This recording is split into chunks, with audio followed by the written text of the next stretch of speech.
Where no man has gone before. My legendary history of the first man to live in a water tank. Although they've copied me, I'm the original. My name is Hal Samples. For the past 15 years, I've collected stories from the streets. This is an attempt to honor those who I've met along the way. I guess while I was trying to help them whose stories changed the way I look at life. One day, I see this tank. You know, it's like, God's on me. I need you. Sad, you know. Nothing's forever. I'm more into what God wants things to be. Better, not worse. Happy, not sad. Strong, not weak. I am a huge fan and I love Banksy's artwork. Well, that was scary. It was unbelievable. Then the whole thing kind of just got totally turned on its head one day. The city of Los Angeles has woken up to a new piece of street art by famed London artist Banksy. From parking lots in Beverly Hills to water tanks in Malibu. By myself, I only know a little. By myself, I might learn a little bit, but when I'm a part of something, when I'm accountable to people, when I'm a part of a community, those people are going to demand that I grow and change and that I see life through their eyes. I'd say it's this amalgamation of human experiences that all weave together to tell one story. When you're looking for evidence of something to be fate, the universe will conspire to help see it come true. What you believe, you think you want. And if we're having fun, that's the movie. Have fun and cry. Welcome to my world. Before you listen to this story, 10% of it is going to be bullshit. The truth is going to come from anyone at any time, and I think that's what a lot of these stories are about.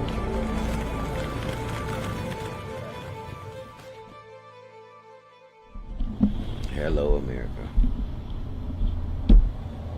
Hello, world.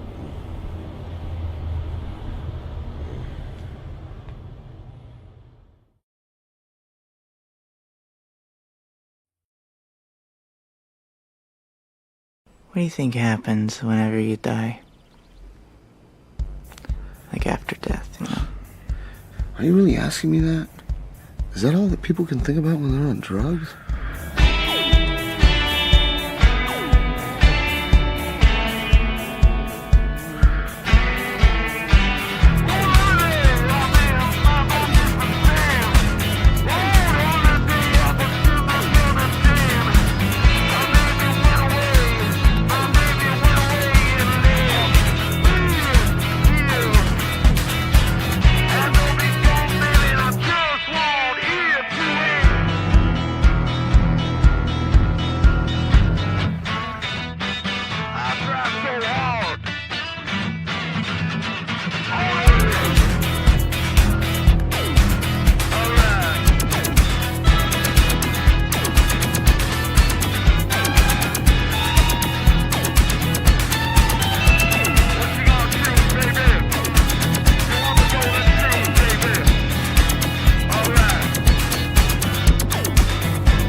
Oh my goodness.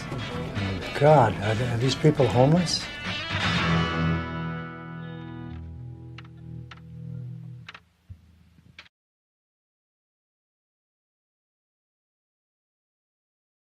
What is this thing? It's better that you don't know. You hear about the job? Yes, I'm here for the job, yes. This Christmas night, you must deliver this package to a person named Sir. Are you Sir? In the city of Chicago, Illinois, at 11:11 p.m. at the corner of Van Buren and LaSalle. Do not be late. Of course, if you are late or fail to deliver, you get nothing.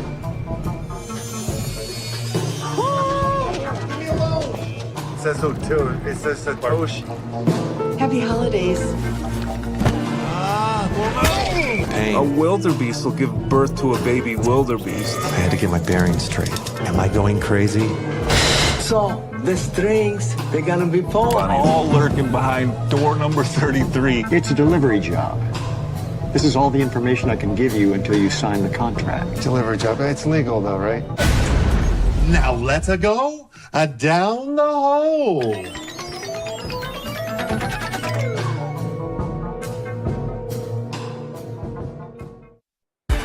The world's most brilliant minds boarded a ship bound for open sea.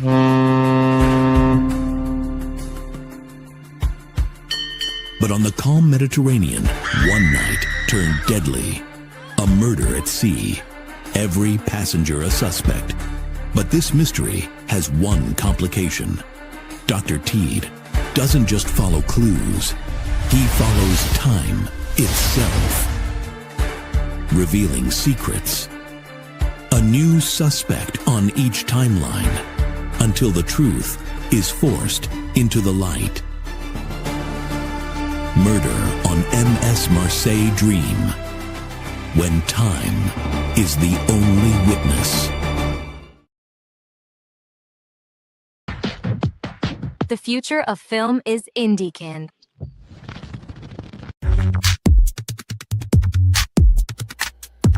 What's up, y'all?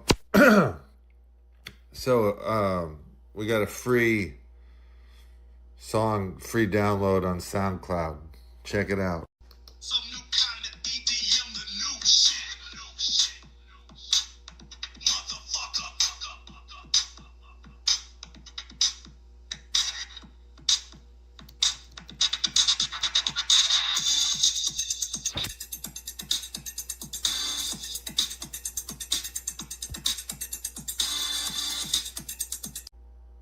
Erotic Dance Music by DJMrLEFTY. This is Erotic Dance Music, the 1978 mix on Whole Ass Records.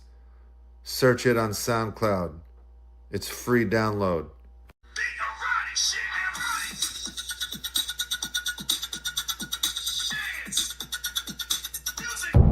I am DJ Mr. Lefty, the king of erotic dance music.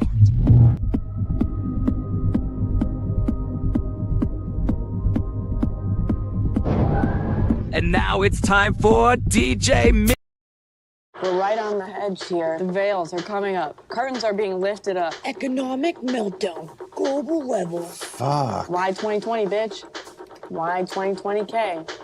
You ever heard of that shit? No. I bet you fucking haven't. You wouldn't be here right now if you heard about it. Are you fucking prepared? No, I didn't even know it was a thing. No, you're sitting right here in front of me. You're not fucking prepared. No, you're right. You know what the feds are doing, though? They're fucking printing money and they're funneling it into the U.S. government, huh? Yeah, I can see that. What are we doing right now? We're keeping interest rates low? How low are they gonna fucking go? Are they gonna go to fucking zero? Huh?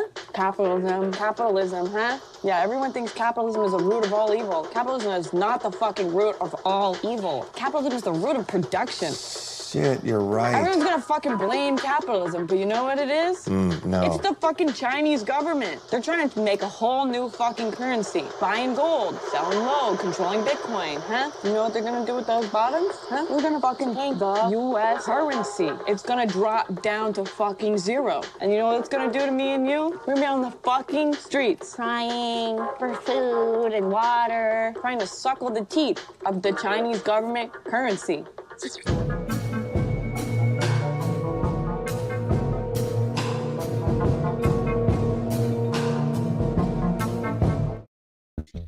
Hey, Hal, how are you? Hey, DJ Left House. Hi, how are you? How's everybody out there who is joining us today for the Indikin Film Drop? Thank you for joining us. It's a very special day, for me at least, because we're dropping one of my films. Man, for me too, being able to see you share your art is why I'm here. Oh, well, if you weren't here, I'd be here alone doing it, apparently. So I'm glad you're here. Here talking about my film, which is, I'm seasoned. I've been doing this for a while. This movie, Rabbit Hole, was made in 2019, right before the demic hit, which is kind of interesting and spooky at the same time, because I felt like I might have started it. It might have been my fault. I might have, not that I invented the, you know, the stuff that got us all ill, but, you know, I might have wrote it into existence, per se. I don't know if that's true. I hope that's not true. I hope that's not true at all. I didn't write. Your art is more like the cure for it. I mean, I think that. It wasn't ready. The world was not ready to receive your film until 5-6 years later. Yeah, you and Dr. Teed have something going where you're from the future, you know. And so we're now being able to catch up with you. Yeah, well, you know, it was kind of cool because usually, like, you know, like Rabbit Hole's my 8th feature film. And, you know, usually it's like done so fast, like you shoot in like the shortest amount of time. And then it's like, you know, the stress to finish it so you can get it out. And since you know, we were all kind of locked up in the house, I just slowed down and was like, all right, let's take our time with the sound. Let's take our time with the editing, you know, like since there's time, let's use it. So decided to try to do that, but I've got a lot of stuff prepared. I was up for hours last night putting this special show together, the Rabbit Hole Show, as I'm calling it. But I mean, there's so much that for us to talk about. We can go down. I don't know what, you know, if we just want to jump right into a big chunk of the movie. Maybe we pull up the site here, and because this is where we're gonna watch it from. We're gonna watch it straight from IndieFlix, Indikin.ONLINE, our streaming service for the cohort, for the collective of filmmakers at Indikin. This is our streaming service. So if you are a creator, you're a filmmaker, and you want to like join us, reach out to us. You can actually go to Indikin.com too. There's a lot of information here that'll kind of you know, show you who we are, who's on the team. There's a token of index because every filmmaker has a token. As you see here, look at that. Those are all the filmmakers and on all their individual tokens that liquidity bond into the Indikin token. And that's, you know, the intro to how the system works. I actually have a cool little Notebook LM video that I made. Maybe we'll run it a couple times because it's kind of like the other one that we played the last couple weeks, but it's new. And it's rabbit hole centric too. So can we do both? Yeah. I mean, and then being able to share that with the people so they know a little bit more, not just about Indikin, but I like the peek that I got to see of. It's like a teaser explaining what the film's about. Kind of, but it also explains Indikin a little bit, which is funny because I use Notebook LM. And, you know, the way that Notebook LM works is you take whatever material, links, documents that you have, and you dump it into it. And then you can kind of prompt it and tell it, you know, whatever you want. But then on the right side, you can create like podcasts. You can create like this little video here, which I'll share with us here in a second. And I'm fascinated because I'm not really giving it much prompts. No prompts. I'm just dumping in the movie, the websites, the Indikin stuff, rabbit hole stuff, and then this is what came out of it. Let's jump into it. Let's do it real quick. Cool. Today, we are going down a rabbit hole, literally. We're looking at this really strange, kind of chaotic indie film that, believe it or not, opens up a massive story about crypto, creativity, and what could be the future of how movies get made. Let's jump in. So this is the line that kicks the whole thing off. The movie we're talking about is called Rabbit Hole, and right from the jump, it just throws you into this world of high-stakes, paranoid financial warfare. It really sets the perfect tone for, well, everything that's about to happen. And this line from the trailer, that's basically our invitation to follow along. So yeah, let's take their advice. Let's go down the hole, because this story has a few different layers we need to peel back. Okay, so our first stop is the movie itself. It's this super surreal, crypto-fueled road trip that honestly feels like it was ripped straight out of the deepest, darkest corners of some internet forum. The plot is just a wild ride. You've got our hero, Bill Williams, who's lost his job, his house. He's about to lose it all. So he takes this super shady delivery job. Get a mysterious hard drive to Chicago by Christmas night. Simple, right? No. That mission spirals into this bizarre conspiracy with cartels, government spies, and this crazy plan to reset the entire global economy. You know, the filmmaker himself, Brian McGuire, has the absolute perfect description for it. He calls it the middle child of The Big Lebowski and Darren Aronofsky's Pi. And that just nails the vibe, doesn't it? You've got this rambling, down-on-his-luck guy caught in a mind-bending, super high-tech conspiracy. But, you know, the story behind the camera is just as fascinating as the one on screen. This is where we peel back that first layer and really look at how this movie even came to be. So the driving force behind all this is Brian McGuire. He's a veteran indie filmmaker, and on this project, he wore pretty much every hat you can imagine. Writing, directing, producing, and even starring as the main character, Bill Williams. And the film's journey to get here was long and, frankly, super scrappy.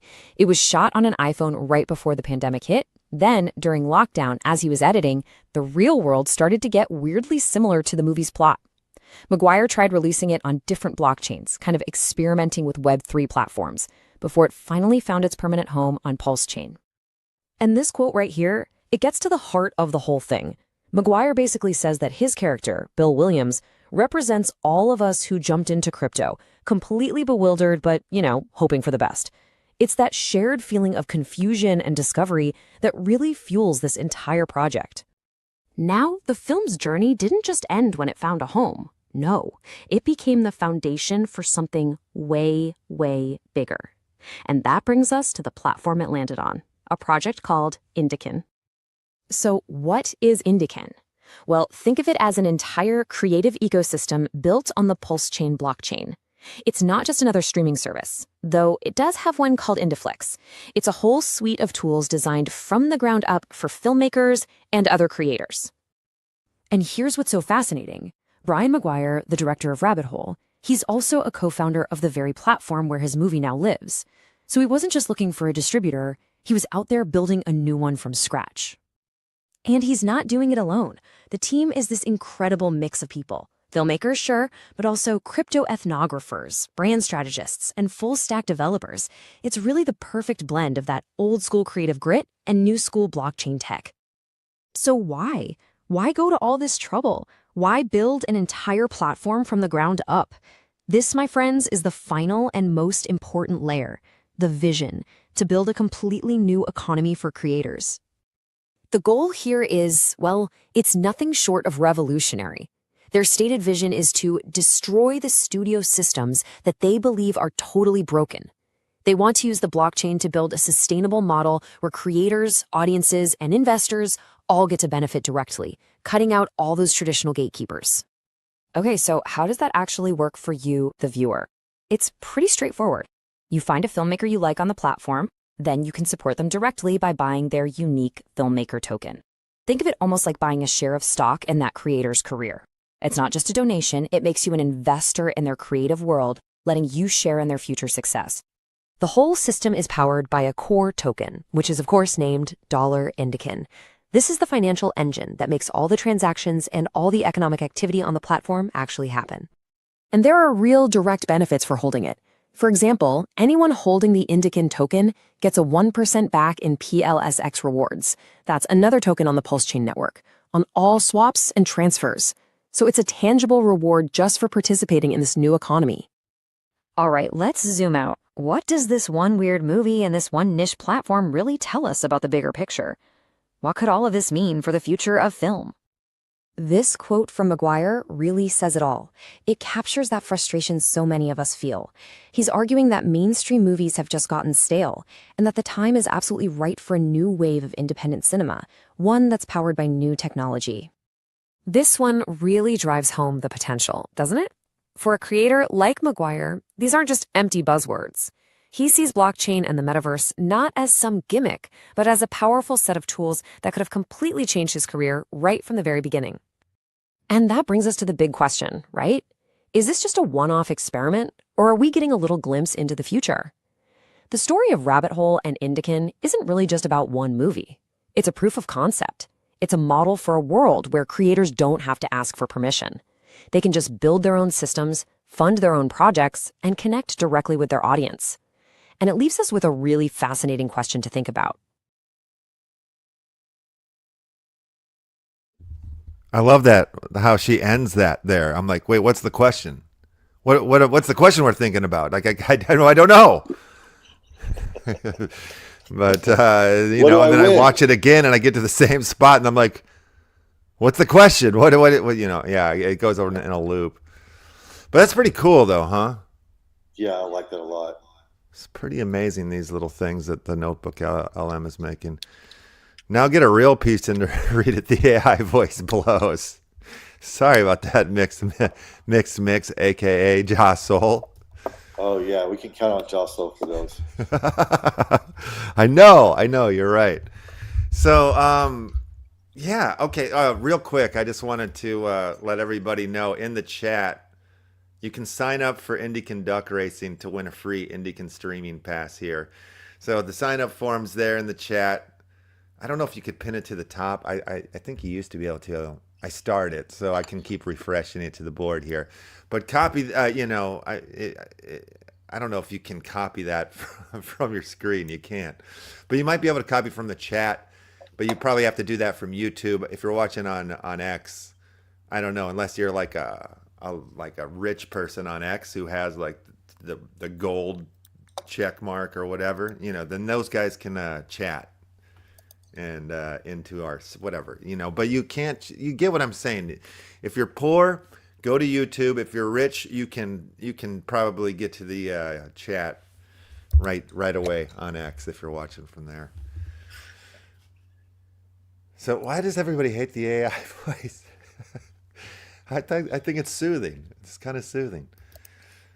Oh wait, whoa, wait a minute. He's gonna read for us. I'll read for free. Okay, all right. Well, next time I make one of those, I'll send you the script and you can record your voice. Okay, so should we? Let's watch some of the movie.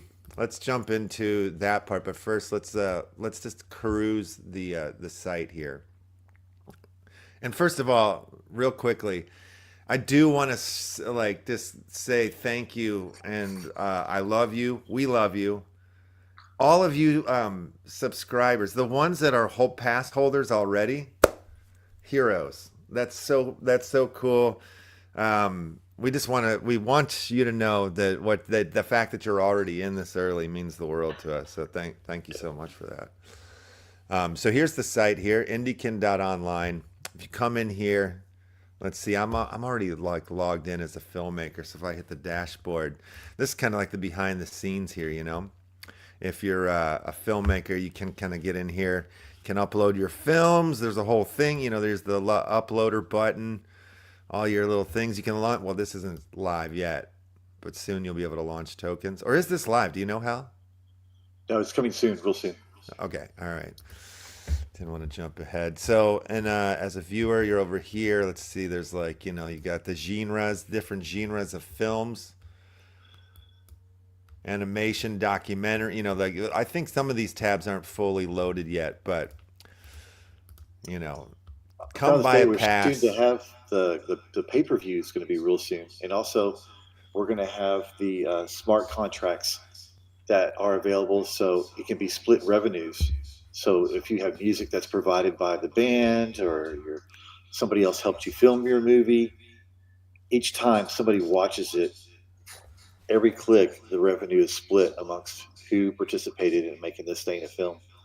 And so that's what's coming out real soon too. Yeah, that's awesome. And also too, we're on stage 1 of the pass sales. Only which is 2 more days. 2 more days. That's it. Yeah, and we're going to the $8. Yeah. And we'll be not here. to sync up with the Black Friday or any of the stuff that has to do with the Cyber Monday. Yeah, it's just this is what's happening. So get on now. It's Black Friday this Friday already? I don't know. I'm not paying attention. Maybe it's a week from now. Jesus Christ. Does that mean it's Thanksgiving then? Like soon? I have to check. I don't know. Oh, turkeys. Okay, so yeah, so right now it's $4 till Friday, then it's going to move up to $8. So, you know, no FOMO advice there, but I'm just saying might be the time to do it before it goes up. We opened up the show. We had a few trailers there. It starts with one of the a trailer from you, Hal, which is amazing. With the last 2 weeks, we've gotten to feature two of your pieces, which are, I mean, you guys, if you've been missing out, if you haven't seen what Hal's doing, what he's been doing for the last 20 years, you need to get in. Go back to the last 2 weeks, watch those shows. It might inspire you to spend the $4 before you have to spend $8. You know, because it's like gonna be like one of those things. For me, this is me right now. If I'm watching the show and you guys yell at me, passes $4. I'm like, oh man, I got to do that before Friday. And then Saturday, I'll be sitting on the toilet and I'll be like, oh, you know, like I forgot to do it. It's Saturday now. And it's like the time's gone, you know? So don't be like me. Get in where you fit in. What other information is on here that you need to know here? Well, it's all on here. Pretty much how the system works right here. The Indikin ecosystem. Filmmakers token, sharing revenue, production fund. That's like, I mean, there's really two sides to the coin. Everybody who participates, though, in Indikin, I mean, they were listening to that little video we just played. I mean, I'm sure you kind of get it, but everybody benefits from it, from, you know, the filmmakers to the audiences to the investors. There's a way that everybody can kind of slice in and earn and grow in this ecosystem together is the idea. I don't know if I said enough about the site here. Is there anything else you want to say about it, Hal? Before You know, we move I on? learned today when I was talking with the, you know, back in the green room, waiting for your show to come on, that this was launched because of fans of Tom. And they were saying, he goes, hey, should I go here and do a film about this part of the blockchain, or should I do it about the hexagons? And he took a vote. And when he casted his vote, he had 150 votes saying, this is the film we want to see. And 4 went to the other idea.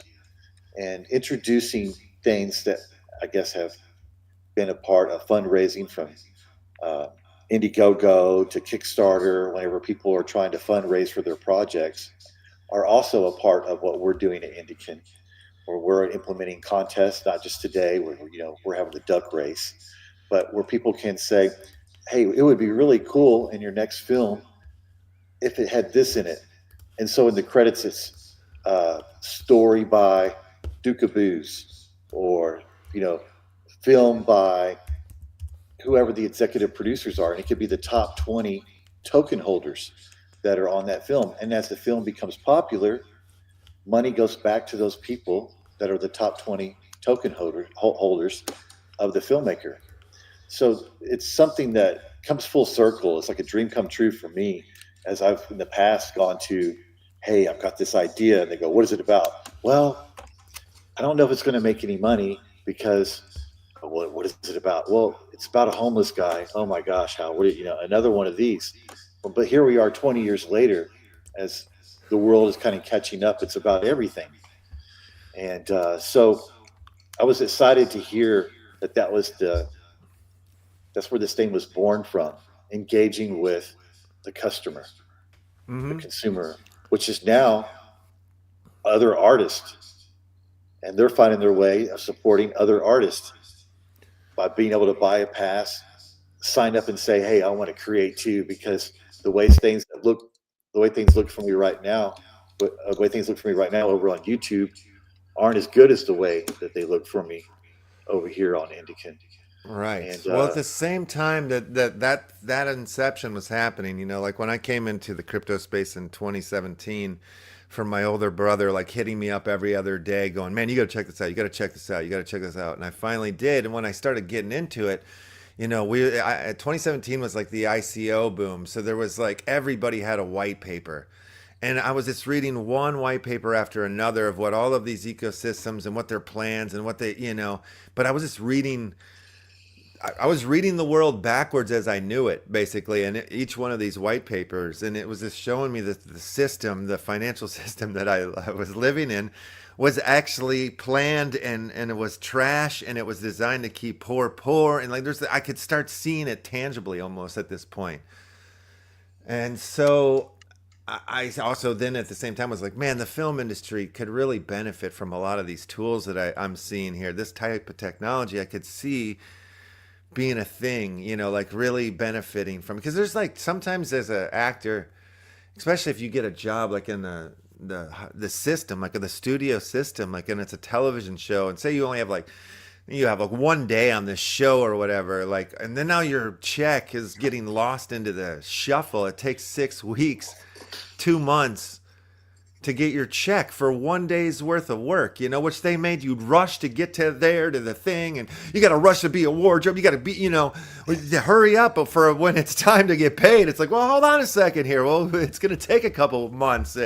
And then, you know, meanwhile, while that's taking a couple of months, they're actually investing it and earning interest off of it, you know, and slowing the roll on paying you so they can get paid off of that to whatever, you know, everybody gets it. So then I'm looking at the crypto and stuff. Oh, wait, we have other people here in the room. I didn't even realize this. We'll bring in our man, Tom Peter Gillespie. Good day. Good day. Good day. Good day. How are you? Great. Great. We're just kind of talking about the inception of Indikin and how it came together. So I started to try to build my own version of Indikin as Left House. As Left House, I started as a record label in 2005, turned into my film production company. So like once they found the blockchain, I'm like, I'm moving everything onto the blockchain. It's all got to be done this way. And, you know, I tried doing it over here. I tried doing it over there. I just didn't have the right people. I didn't have the right, you know, it took time. I got sidetracked into making NFT comic books, doing all this stuff in the metaverses. And then I'm introduced to Tom Peter Gillespie through Richard's only brother. And he starts telling me the story of what he's building. And I'm like, oh my God, like this is so much better and much more farther along and refined and professional than what I was building and trying to do. I told him, I said, I don't want to do what I'm doing anymore. I'm done. I quit. I just want to work for you. And he said, why don't you just be my partner? And I was like, all right, let's do that then. And so then, you know, then we added, you know, then you came along, Georgia, T, like, you know, everybody started coming together. But so this is like dream come true stuff to me, something that I've been working on for a long, long time. Like you said, Hal, yeah, dream come true stuff. And I've said this a million times, and I'll say this again, but as somebody that's made indie films, it's up to number 9, I wish that I had this tool. I wish I stumbled into Indikin as a young, you know, like at film 1 on my first films, film 2, whatever it was. It'd be like, man, yes, this would be a great tool to take along the journey of independent filmmaking, whether it be narrative or documentary. Yeah, mate, it's been a pleasure. We've had so much fun. I'm getting quite a bit of reverb here for some reason. I don't know why. Oh, interesting. Are you getting reverb, Hal? Here a little bit through maybe somebody's mic was playing through. Oh, never mind. I'll deal with it. Oh, crap. Maybe it was me. I'll turn down my volume. No, but we're blessed, man. Shout out to Richard's brother. Yeah, it's nice of him to bring us in. You know, we're talking duck races, right? You know, I keep mentioning. I was thinking maybe we just run a duck race real quick, just to show people what they can get in on here. So myself, Hal, and Tom will do a 15-second duck race real quick, just so you guys know what is happening. And like I said, it's right here. It's in the chat. If you scroll up, you can find the link for the sign up board. But I'm ready to run this test race here. Or you guys want to put anything on it? What do you want to do here? You want to make it interesting? How does it work, mate? Well, all 3 of us are lined up at the board, and I'm going to hit start, and the ducks will race to the finish line, and whoever crosses first wins. Oh, so I don't need to tap the space bar or anything. No, you don't have to do anything but watch and scream. Like, come on, baby! You know, like really, really push. And it's funny because we could do an hour-long race if we wanted to. So, like, say maybe next time we do duck races, we could do an hour-long race where we started at the beginning of the show. It can, you know, go off to the background. We can check on it, see who's in first position, you know, whatever. Keep coming back on it, whatever you want. And then as long as my duck has a pipe every time, I'll oh yeah, you're lucky. You do have a pipe. All right, let's just do 15 seconds on your mark. It said, and they're off. Ladies and gentlemen, the Ducks are flying down the course. It looks like Tom Peter Gillespie has the lead by just a ducktail. Hal's coming up in second place. But wait a minute, Mr. Lefty from the back of the pack making a run for it. Yes, Lefty does it. I swear to God, I'm not controlling this. I have nothing to do with it. It's all random, but that's the first race there. That's how that goes. We could set it again. You know, if more people enter in, we add them into the thing, and we're ready to go. We're ready to go. That's duck racing there, guys. What am I like a Russian fella there? Like I got the Russian hat on. Did you? Yeah, yeah. Like kind of, very much a Russian hat. KGB. I'm butt naked. Yeah, you know, I came, no clothes. You came straight from work. Straight from work. So I want to just say hi to 188 people who are tuned in to watch this amazing episode of Indikin Film Drop.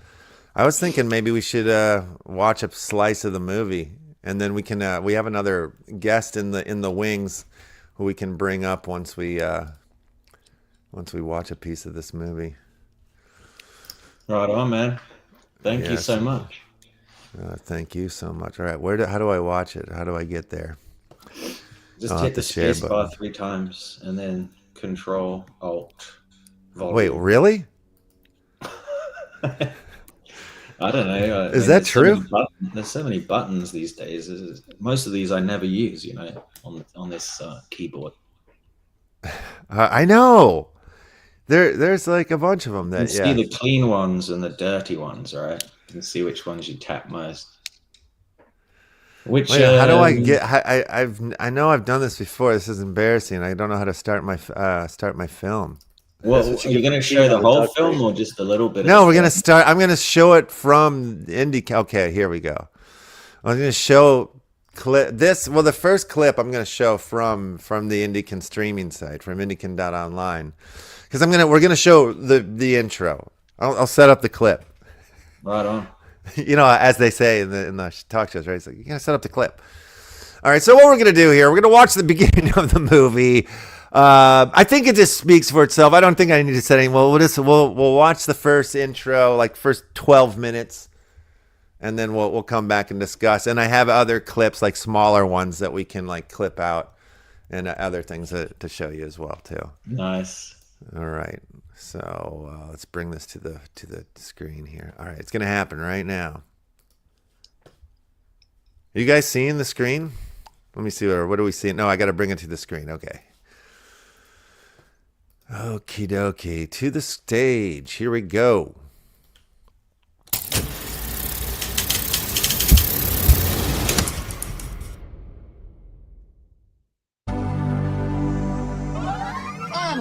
Block time for Cryptonomics, and it appears the race is on. China, ladies and gentlemen, is officially in the blockchain race and the crypto world. I think it's time to dig down into the rabbit hole. The world just got bad. The system is broke. Now, I'm not trying to scare you people, but more prepare you for what is coming. I mean, I will say what I'm seeing here will make the Great Depression look like a cakewalk. Bitcoin versus gold. What's the best investment in an economic crisis? China's getting ready to open the trap door on the U.S. dollar. With China's growth threatening the global dominance of the United States of America, it is no surprise that we are entering into this stage of the fight. I would bet that the Chinese government right now is either mining or they're accumulating Bitcoin in secret. China is about to announce that they, in fact, have a crypto coin backed by gold, and the dollar is toast. The dollar's going, like every other paper money in history, to zero. Like every piece of garbage fiat money before. Everything is China's fault. China owns and controls Bitcoin. Nothing can stop the China train. Don't get sucked into the Punch and Judy of red being mean to blue and orange man bad. They're all controlled. And this makes a lot of sense. XRP 1%er told me the Jewish secret code numerical system gematria is a special language the elites use. A fish would be the last animal on Earth to find water. They've sucked us down so many rabbit holes now.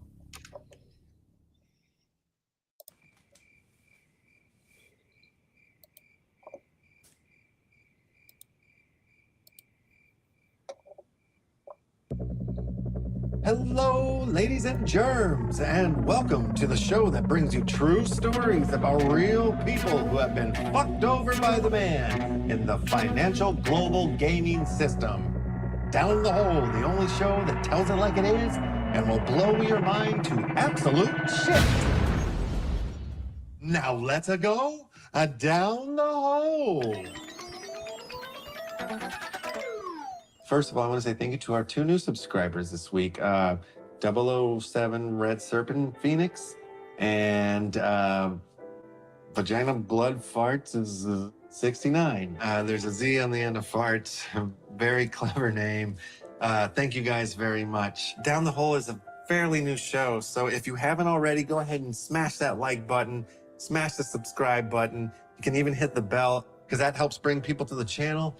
And we need to get this information out because this shit is real and this shit happens and this shit happened to me. And well, that's what today's episode is about, your host. And my story is completely 100% royally fucked. So let's go a little further down the hole. My name is Bill Williams. I was born in Chicago, Illinois. I come from a very, very, very long line of corn traders. Actually, on April 3rd, 1848, my great-great-great-grandfather was there day one when the Chicago Board of Trade opened up. Since then, my great-great-grandfather, my great-grandfather, my grandfather, my father, my uncles, my cousins, basically, if you were in my family at one point or another, you worked at the Chicago Board of Trade. I worked there when I was 16 years old. I was the youngest fucking prick on the floor. And my first day was the busiest day of the year. I didn't know what the fuck was going on, right? It was this chaos. It was madness. People were just fucking running around, bumping into each other, yelling and screaming. And I'm standing on the edge of the corn pit, and I look over and I see my father across the way. And he fucking is grabbing this old man by his shirt and tie, and he's fucking lift him up in the fucking sky. He's gritting his fucking teeth, and he's about to kill this motherfucker. And I have this father-son primal animal in the jungle's instinctual moment, which is crazy because I wouldn't expect to have this with the old man because I didn't grow up with him. I didn't live with them. I would have more thought that I would have something like this with my mom because she was this weird spiritual...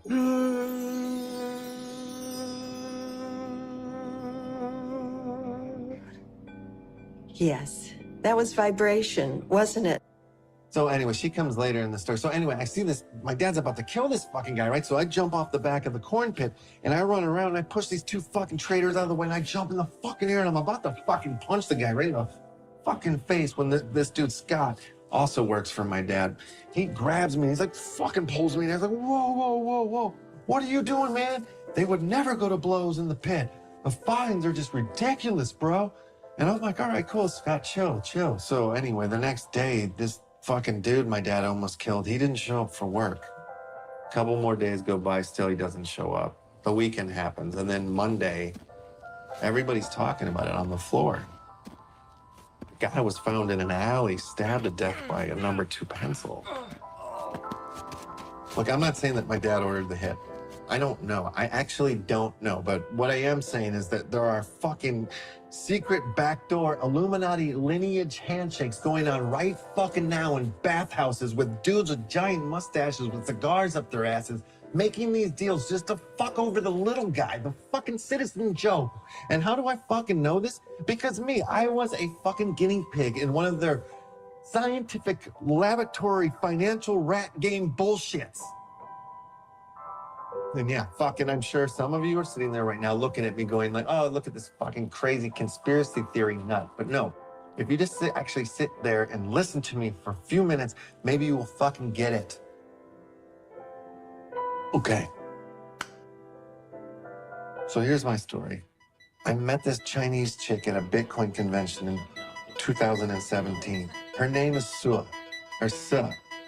S-H-E with a above the E, above the E. I say it right maybe once every 10 times. I don't know. She's beautiful. She's my fucking dream girl. She's perfect for me, you know. Everything is perfect, except she doesn't speak any English and I don't speak any Chinese. But, you know, it's modern times, so we have translation apps, so boom, we can communicate. 你是阴道. You're a vagina? So we get married 2 months after we meet in December of 2017. This is right when Bitcoin is hitting its all-time high. And well, if you don't know what Bitcoin is, you can go to my channel, and I've already made a video that explains what is Bitcoin. Bitcoin, a digital currency. So we just got married, Bitcoin has hit its all-time high, and I decided to put my savings into Bitcoin, thinking it's gonna go up. No, it doesn't. It just goes down and down and down and down. So as time goes by, I lose 25% of my savings, and I also lose my job. This kick to the curb. Fucking cold turkey, fuck you, pack your shit and go. No loyalty, no love. Just fucking out on the street. And Bitcoin continues to go lower and lower. And there goes my savings. I lose another 50%. A total of 75% gone before I cut my losses and get out. And we find an eviction notice on the front door of the house. So now I've lost my job and we've lost the house. No house, no job. At first we were kind of having fun with it. We were staying in hotels until we ran out of the money. Then we did some house sitting, couch surfing, and then all of a sudden, we were sleeping in our car.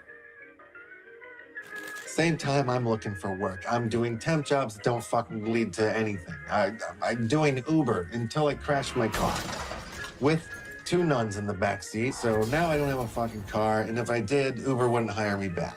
I even tried to do a YouTube cooking show. Chop your butter into tiny little squares.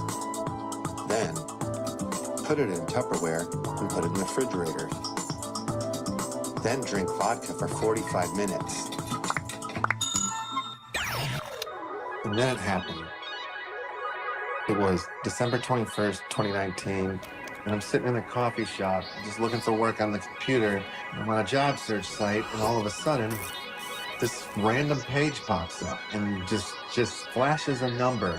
There's no name of a company, there's no email, there's no nothing, just a telephone number. So what did I do? I called that number, and a guy named Rabbit picked up.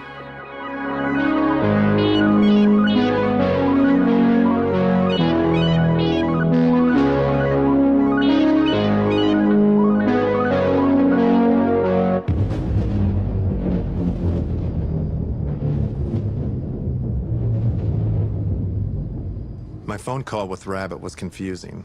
He spoke in riddles and code.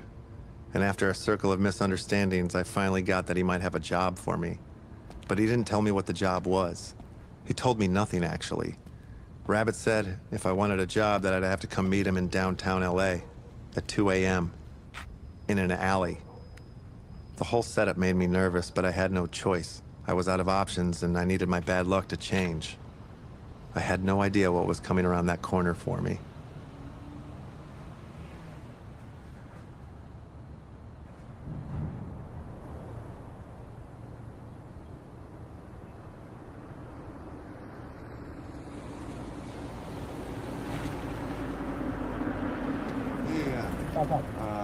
What?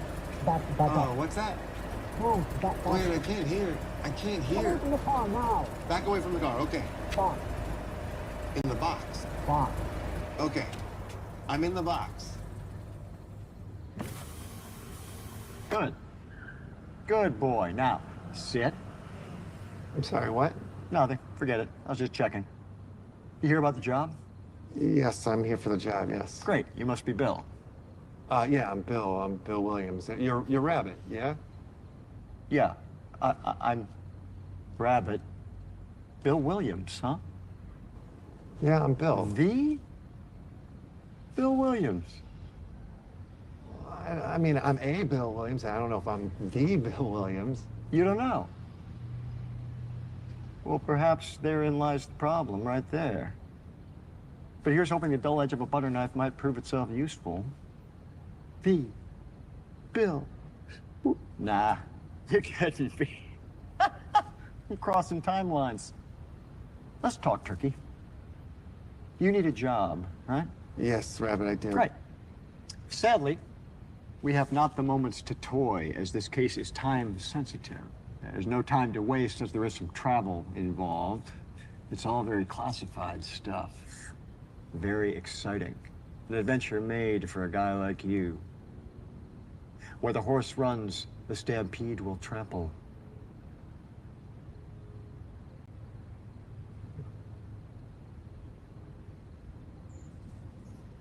Have you decided? Oh, well, can you tell me at least what the job is? Shh. They are listening.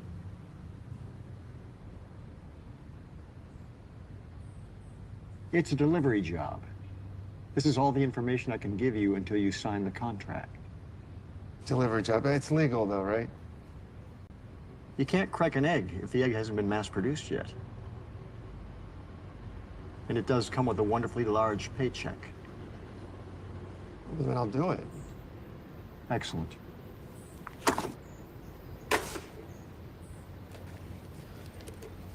That is just your classic general standard contract, mumbo jargon, blah, blah, sign your life away type of deal. It's just a joke. It's just a joke. Okay. I'll sign it. Do you got a pen? Well, all right. Looks like this soldier is ready to party.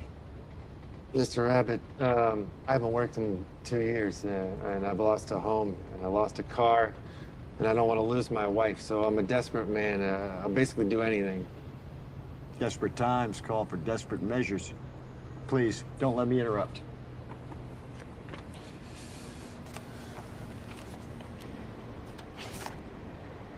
A few musts and ifs. You must tell no one. You must keep the package hidden. Okay. If you lose the package, if you die, kill someone, miss the deadline, if you get kidnapped by a mob or the cartel, if you get raped, if you get someone pregnant, if you get pregnant, if you contract malaria, whooping cough, shingles, or any other virus or sickness, if you get busted by the cops, if you fail to complete the mission of delivery in any way, for any reason, any and all liabilities fall on you. You will be on your own. On my own, okay. Okay. Stop. Get back in the box. Back in the box, okay. I'm gonna roll my window up. Then you walk the contract to this door and put the contract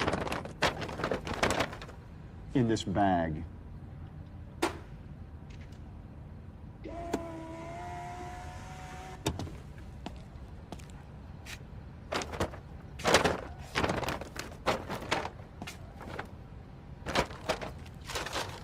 It's in the bag. I'm gonna go back to the box. This Christmas night, you must deliver this package to a person named Sir in the city of Chicago, Illinois, at 11:11 p.m. at the corner of Van Buren and LaSalle. Do not be late. Of course, if you are late or fail to deliver, you get nothing.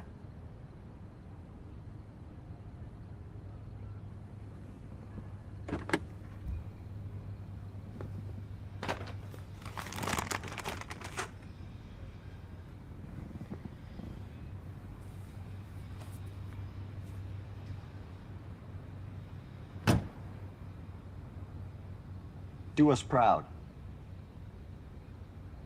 This ain't the roaring 20s anymore. It's a whole new ballgame. I'll do my best. Good luck, Bill Williams.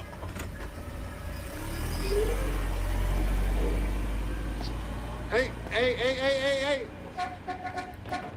How much do I get paid? How much? I don't.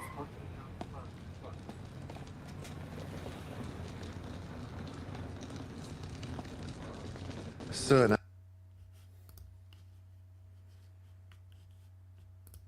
all right, there we are. There we are. We're back. We are back. Thank you, guys. Wow. All right. Yeah, I let it go a little bit longer there. I wanted to show the scene with John Hawkes as Rabbit. I felt like it was worthy of a few more minutes of screen time there. But there, yeah, that's the intro to the movie. It's 90 minutes long. As you see, right from there, the adventure truly begins. We get on the Amtrak train to Chicago, and the madness ensues. And yeah, like it says there, it was the dates in the movie are pretty accurate in the sense that It was, I believe, 2019 is when we got on the train, or December 19th in 2019 is when we got on the train to go to Chicago. So we literally shot the movie over Christmas and New Year's, which was insanity. You know, like, so at one point, one of my pals, not one, everybody always, every time I go on a trip, like it ends up I make a movie. It happens a lot of the times. And so this was one of them.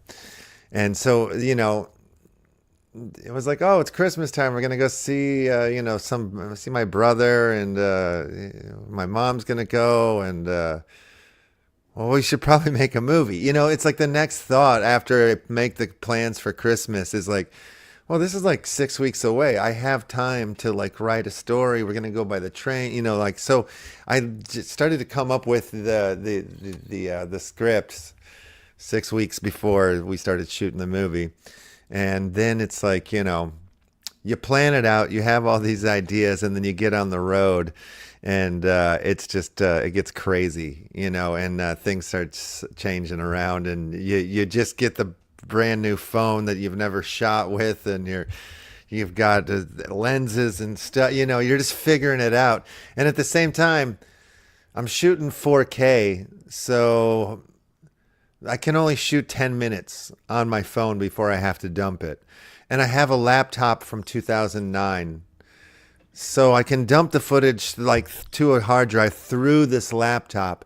But the laptop's so old that I can't watch any of the footage while I'm in process of making the movie. So it started feeling like I was making a movie shot on film.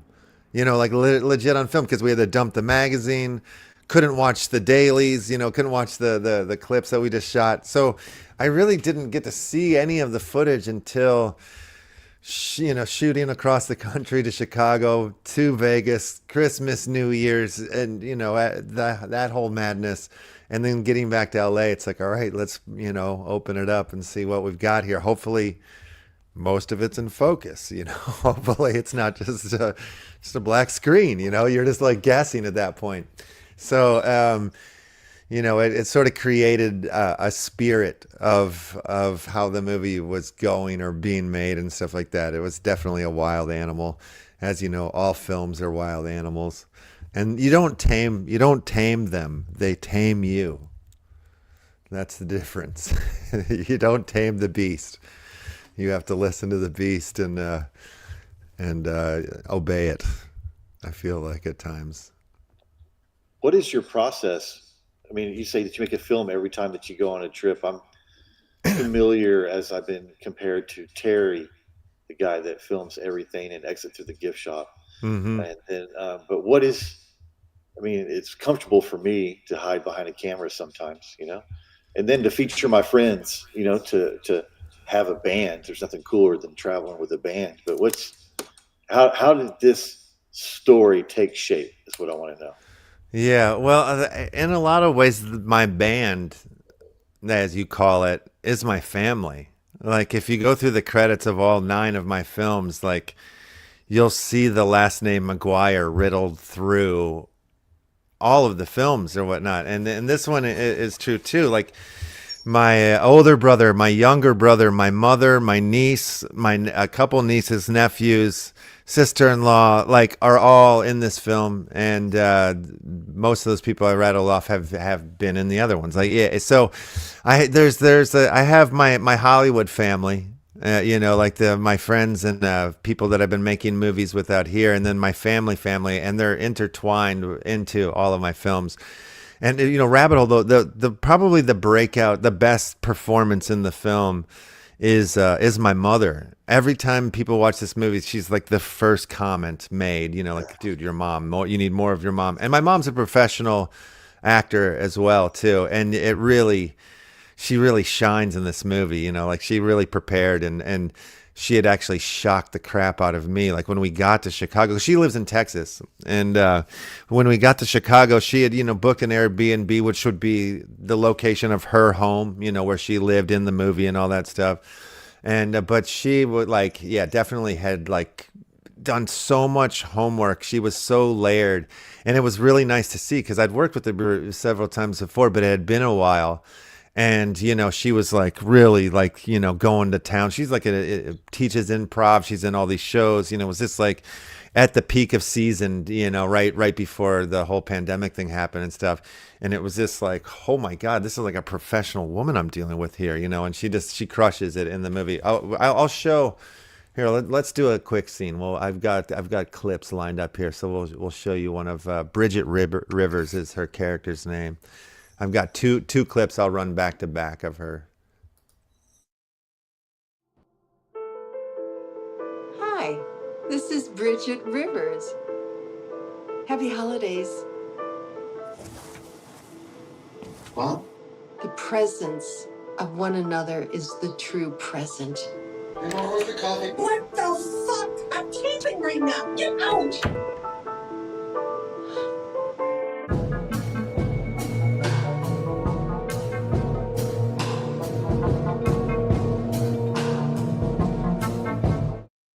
So you'll see in the movie, like the backstory between me and my mom in the movie is I spent her retirement fund on some internet startup scam that just went nowhere.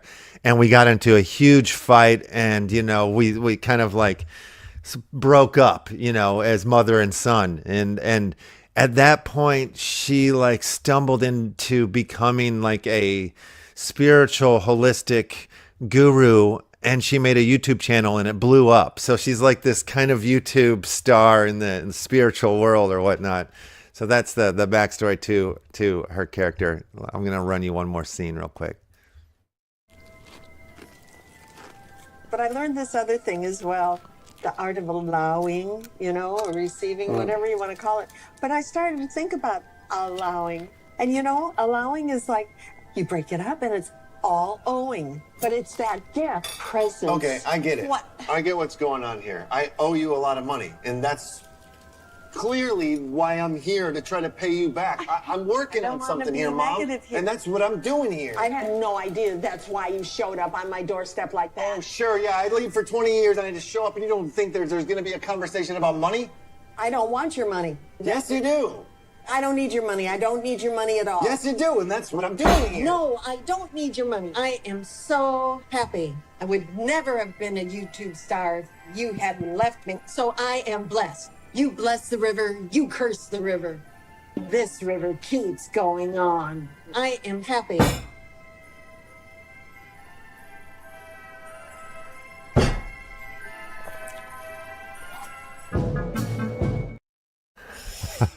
Warped Christmas family arguments, you know, always the best. But yeah, so she's a pro, man. She's legit. Like if you watch the film, I think you'll really enjoy her performance through and through. And my niece is in the film, which is my niece Isabel Frances McGuire, and she plays basically the gold bug character. She plays Sir Handsome Pansy Bork is her full character's name. And this was a last minute deal for me. This was shocking to me. You know, because the whole time before, the whole plan was my older brother was going to play that part. And it was like Christmas morning, he told me he couldn't do it. And I was like, oh no. And he's like, but, you know, your niece can do it. And at first, you know, I'm like, but in my mind, it's this older man, you know, it's this kid, and I'm like, I don't even understand how I'm gonna be able to like continue making this movie. Like there was a moment where I'm like, maybe you know, there was too many forces early on that were just like pushing against, and it was just like I was feeling depressed inside, like just trying to get things going and get the movie like made at the same time we were traveling and stuff. So like when my older brother was like, saying that he couldn't do it. And I had to think about it, and I was like, wow, this is so weird going from like, you know, my brother to my niece, you know, she's like a kid to me in my mind or whatever, but she's not. She's an artist. She's a young adult, and she's a hell of a performer. So like, you know, I just had to take a minute and think about it. And then I was like, all right, well, I have no choice. Like this is the only option now, because there's no time. This is, you know what I mean? It's Christmas Day, like we're shooting. Like I'm like, all right, let's see if this can work. And I'm so happy for this change because it then, like, as you watch the movie, like there's so many like streamers and podcasters, and half of them now are like kids, and it's sort of like true.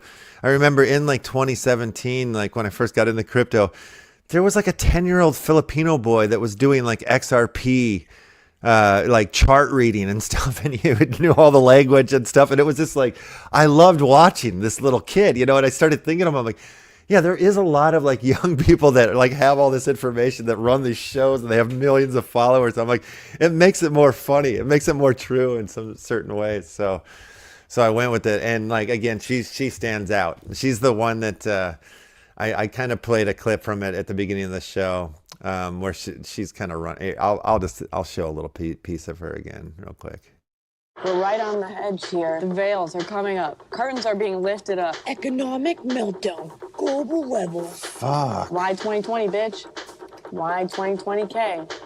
You ever heard of that shit? No. I bet you fucking haven't. You wouldn't be here right now if you heard about it. Are you fucking prepared? No, I didn't even know it was a thing. No, you're sitting right here in front of me. You're not fucking prepared. No, you're right. You know what the feds are doing, though? They're fucking printing money, and they're funneling it into the U.S. government, huh? Yeah, I can see that. What we're doing right now, we're keeping interest rates low? How low are they gonna fucking go? Are they gonna go to fucking zero? Huh? Capitalism, huh? Yeah, everyone thinks capitalism is the root of all evil. Capitalism is not the fucking root of all evil. Capitalism is the root of production. Shit, you're right. Everyone's gonna fucking blame capitalism, but you know what it is? No. It's the fucking Chinese government. They're trying to make a whole new fucking currency. Buying gold, selling low, controlling Bitcoin, huh? You know what they're gonna do with those bottoms? Huh? We're gonna fucking paint the U.S. currency. It's gonna drop down to fucking zero. And you know what it's gonna do to me and you? We're gonna be on the fucking streets, crying for food and water, trying to suckle the teeth of the Chinese government currency. So yeah, like I said, she's the gold bug character. You know, it's crypto versus gold in this movie. It's China versus America, the Cold War, the financial Cold War. And it's like from the time I got into this space to the time I was making this movie, right, and coming up with it, it was like there were so many lores in crypto already, and there was every day it felt like there was some new one, like, oh, the cartel is involved in crypto, you know, like there's governments, it's everybody is sort of like intertwining into it. Max Kaiser's like screaming about, you know, China, Bitcoin's going to zero, like, you know, there's these people on this side, same as it is today, you know, but I try to include as many lores as possible. That and you know, like the thing is like they're in that box that the rabbit sets down in the alley there. There's a hard drive inside of it that has wild financial global powers, like that can reset the global financial game so everybody has even money. It's all explained in the movie. But, you know, the character Bill Williams has no clue, has no idea what it is that he's transporting and stuff. And he starts to find out along the way and sort of believes that he's the savior of the world. Like he's the one now. He's got the power. And, you know, I'm not going to give it all away. It's all there for you to check out and see. But I've got a couple other clips I wanted to show you, a couple short ones. This is my brother who plays the opposite of the bumper of the Sir Handsome Pansy Bork character, the Gold Bug. He's our crypto guru. Now let's just slice a little bit of it of Bumper Lap's character here. Welcome back to Bumper's Lap.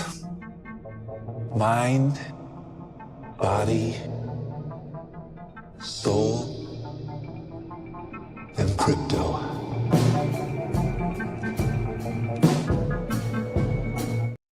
All right, yeah, that's just a little slice of him there. He's a lot of fun. He's sort of like oh, wait a minute. We have somebody else here. Holy crapoli. Look who it is. It's the lovely Georgia in the house. Hey guys. Thank you for joining us. Sorry, I was entertained. I was like listening to you. I was like so much into down the rabbit hole. Yeah, we're going down the hole right now. We really are. I love it. I don't want to interrupt. I was like mesmerized. I was like, oh God, his brother. My favorite character is your mother. See, yeah, she's the winner. She's the winner of the film. I want to show you guys another really quick clip here. It's one of my favorite moments in the movie. It's New Year's Eve night. Everything, has gone wrong, but I have no idea. Or Bill Williams, the character, has no idea yet because he's so wasted. And here's a moment from the wasted montage. Needed to walk away to the. It says Satoshi. It says Satoshi. I know, but we'll meet her at the walkway to the parking lot. It says Satoshi. I love that little moment there. And like we seen the great John Hawkes, who plays Rabbit, Oscar nominated John Hawkes. People have probably seen him most recently on True Detective, but he was on Eastbound and Down. He's been in a million shows, a million movies, and another incredible actor who's in the film, James Duval, who was the bunny in Donnie Darko, the lead kid in Independence Day. He plays the son of Poppy Jr., the son of the cartel, Poppy Jr., and I have a scene prepared with him that I would like to share with you now. Hi, I'm Poppy Jr., son of Poppy Sr., proud heir and throne to the Ortega cartel. And you have something which belongs to my father, Poppy Sr., Bill Williams, which means you have something which belongs to me. Give me the hard drive, and I will not cut off your head, and I will spare your family. I know that. Shh. Now, give me the hard drive, Bill Williams. Okay, you want the hard drive. See. Yeah, okay. It's in my car. Let me call you.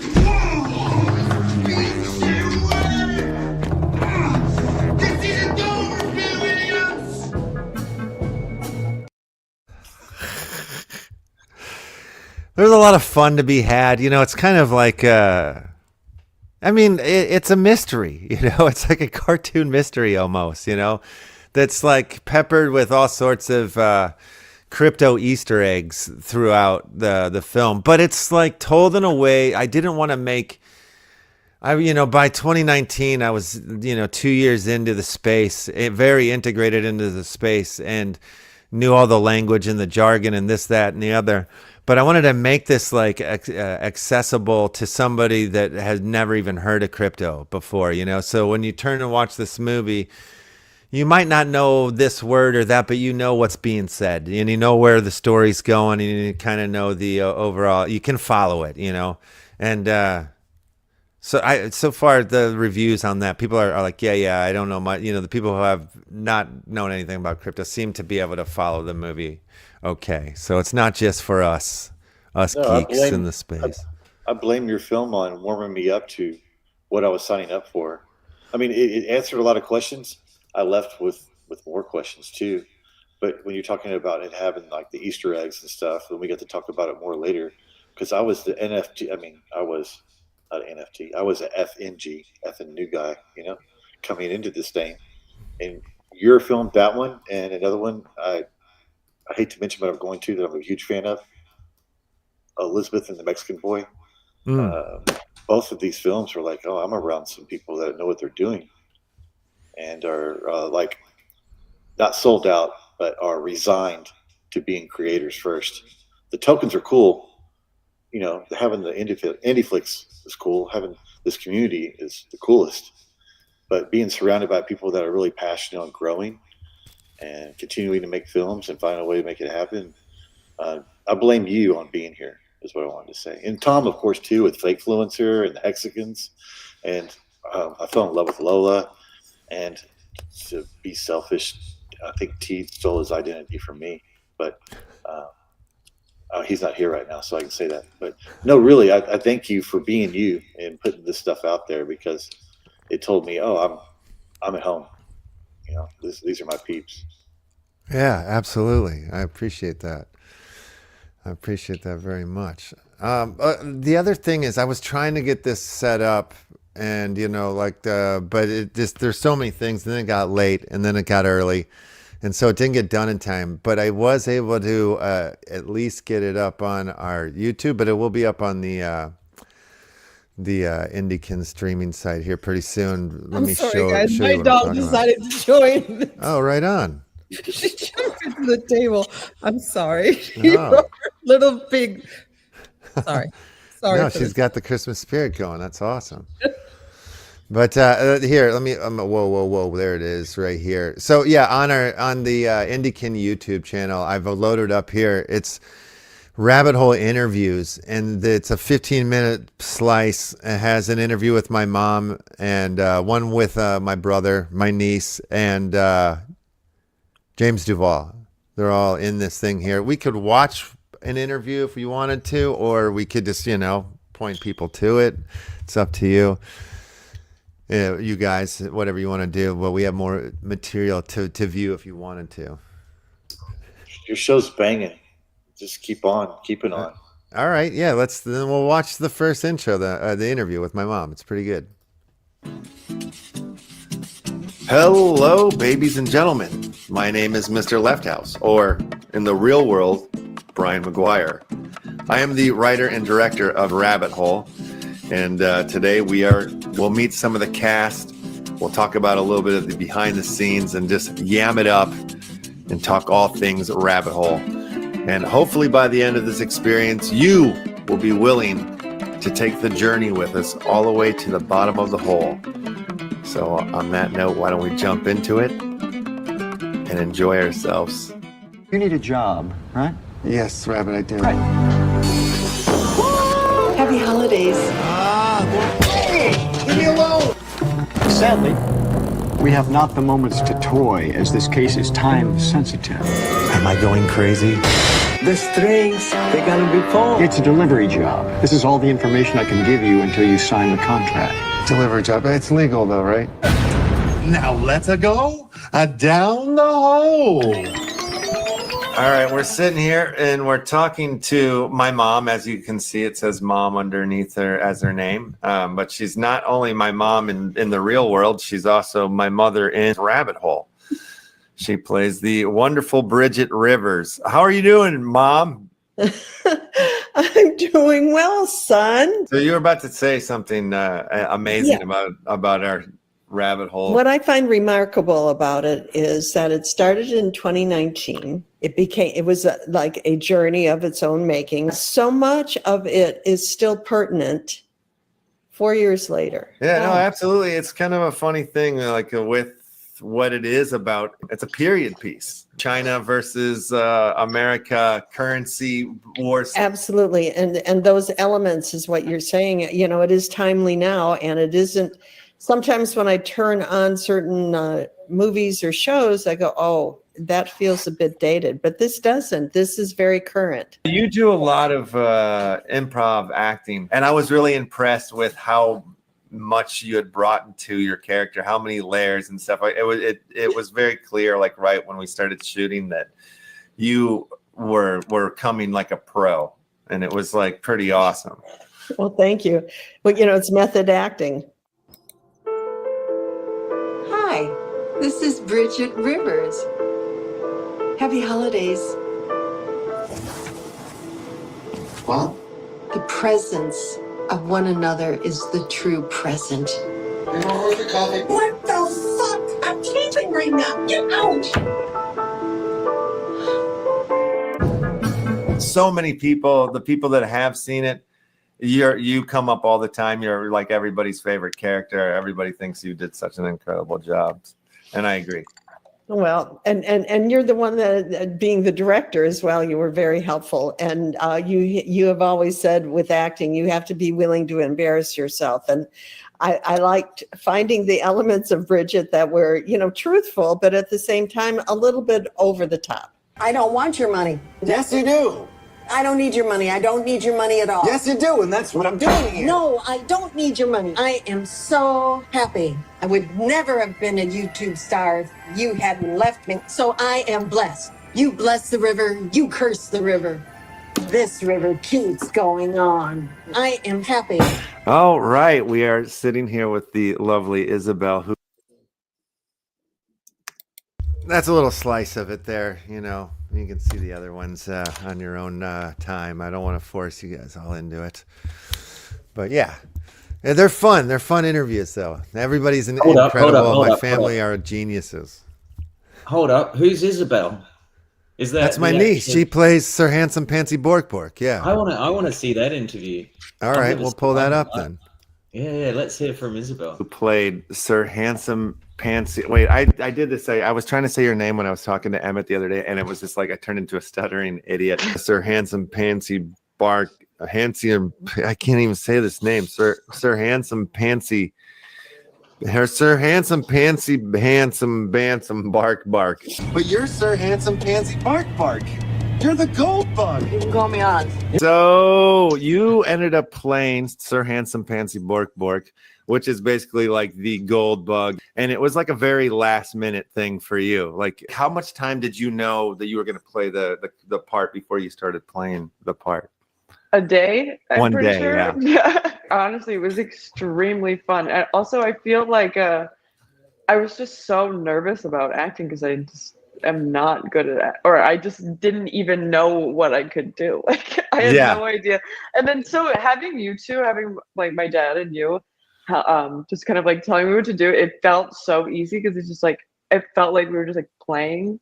Yeah. It didn't really feel like I had to do a good job or something, and I think that that's what made it so that I could like actually do a good job. But you know what it is? No. It's the fucking Chinese government. They're trying to make a whole new fucking currency. Buying gold, selling low, controlling Bitcoin, huh? You know what they're gonna do with those bottoms? Huh? We're gonna fucking pay the US currency. It's gonna drop down to fucking zero. I'm sitting here with my brother, this guy, who plays Bumper Lap in Rabbit Hole. Welcome back to Bumper's Lap. Your acting work is some of the best. Your Bumper Lap is an incredible character. You're the fucking alligator, aren't you? You are fucking Bill Williams. All right, tomorrow. You meet me for breakfast before my workout. Your name comes from real life, old childhood neighborhood pal. friend. Yeah. Bumper Lap. Shout out.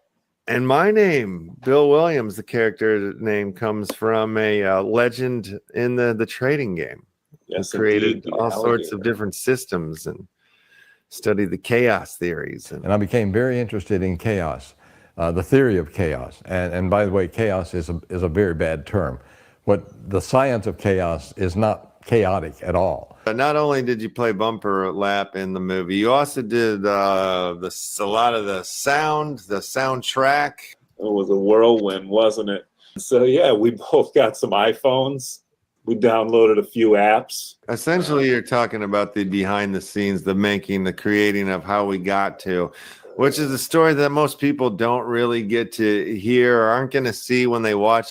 But the crazy thing is it was shot, like on an iPhone with the Filmic Pro app that we had just downloaded.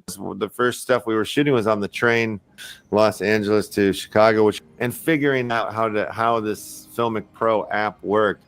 But at the same time, I could only shoot about 10 minutes of footage because that's how much the phone would hold of the 4K files. And then I could dump it to a laptop that was from 2009, so I could dump it, but I couldn't watch the footage. So this made it very much like like shooting a film, like a film on film. Having to dump the magazine and not being able to watch the footage until it's like been sent to the place for processing and coming back to do the dailies. But the deal is we weren't able to watch any of the footage until the end of the shoot, until we got back. We took the train to Chicago, drove from Chicago to Vegas, all the Vegas shoot stuff, and then back to Los Angeles, and then we could see what we shot. Insanity. Insanity. We shot over the holidays of Christmas and New Year's Eve. And so when we get to Vegas to shoot the stuff, it was kind of a little bit like nerve-wracking for me, because it was like, you know, it's first of all, it's New Year's Eve. We have an agenda of what we need to do, but you're in Vegas and nobody wants to do it. Everybody just wants to celebrate and party New Year's Eve style and stuff. And here we are trying to like make a movie within the middle of that, which we were able to kind of like do both. But how was it for you coming in to Vegas? What was it like for you? It was nuts because we had a car full of people, the whole family, getting close to midnight already. It was probably 10 p.m. or something that we got in. And I'm just like so nervous if we're going to make midnight, if we'll get to like meet each other at midnight. And then we finally rile up the troops. We eat, we get on the road. We're like 10, 15 minutes from downtown. And as we pull into park downtown, we see you walking up at the exact same moment. It was just like perfect. And finally we had connected for the party, for the countdown, for the big scene.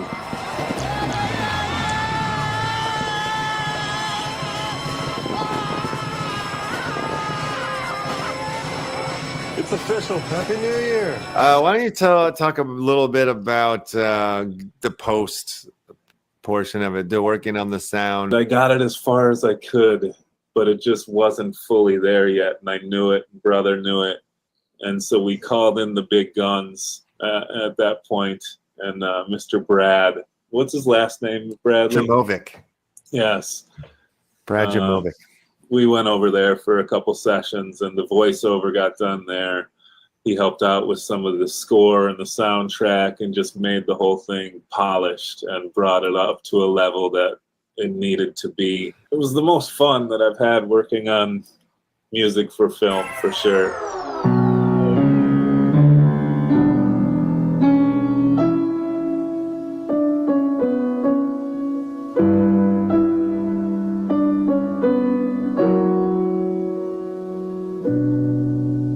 But yeah, bringing Brad in really kind of like put all the shiny touches that we were missing. But I feel like we had been with it for so long that it was really nice to bring somebody fresh in at the end who had that sort of professional skill set.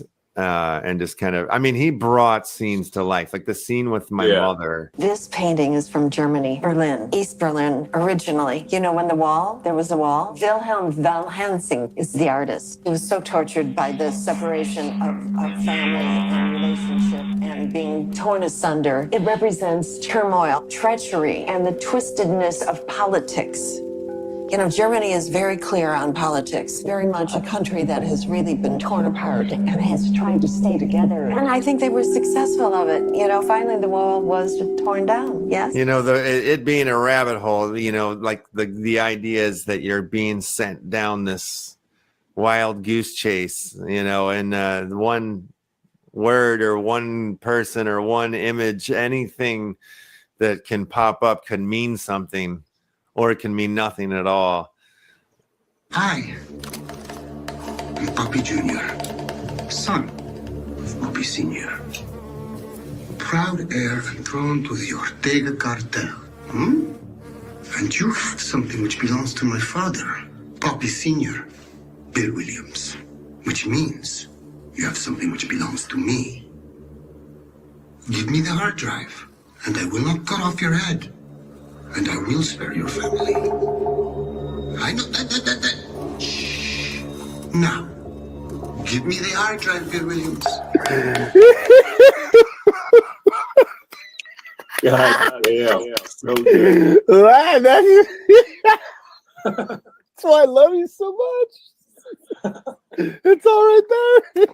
Yeah, I love it. Yeah, this moment for me was extremely special because I had so much ins and outs working with the film, on the sound, on the music, all of the above, and then Brother's going to shoot this scene with Jimmy, and I'm not there. I don't get to take part or anything, and so I just can't wait to see what happens and what it becomes. And oh my goodness, does it deliver? I'll be coming looking for you, Bill Williams. I'm looking for you. It's so good. I forgot about that. Yeah, you're excellent, man. You're such a pro. It's so fun to always work with you. It's great. And you're a king, brother. You're a king, my friend. Thank you for the material. Thank you for the character. Your writing is always so beautiful and eloquent. And without that, I never would have been able to do a performance like that. And, oh man, you know, you hear it all the time, and it almost sounds cliche for those who are not in the business, but the truth of the matter is, a lot of it is all in the writing. And an actor can ad lib it, be funny, and it works, and it can even be these, you know, of course, unforgettable moments. But the truth of the matter is, in my experience, most of the things I know, it's all in the writing. And you always hear the greatest actors say that when they win an Oscar, any type of award, they say thank you, and they're very, very humble about it. But the truth is the matter, we thank the writers, because without the gift of that character, that mindset, that dialogue, you make our job easy. Appreciate that. All right there. Appreciate that very much. And so do I, brother, because I was like, one of the golden moments of Rabbit Hole, for sure. One of the golden moments. Rabbit Hole. What is this thing? It's better that you don't know. You hear about the job? Yes, I'm here for the job. And this Christmas night, you must deliver this package to a person named Sir in the city of Chicago, Illinois at 11:11 p.m. Do not be late. Of course, if you are late or fail to deliver, you get nothing. It says Satoshi. It says Satoshi.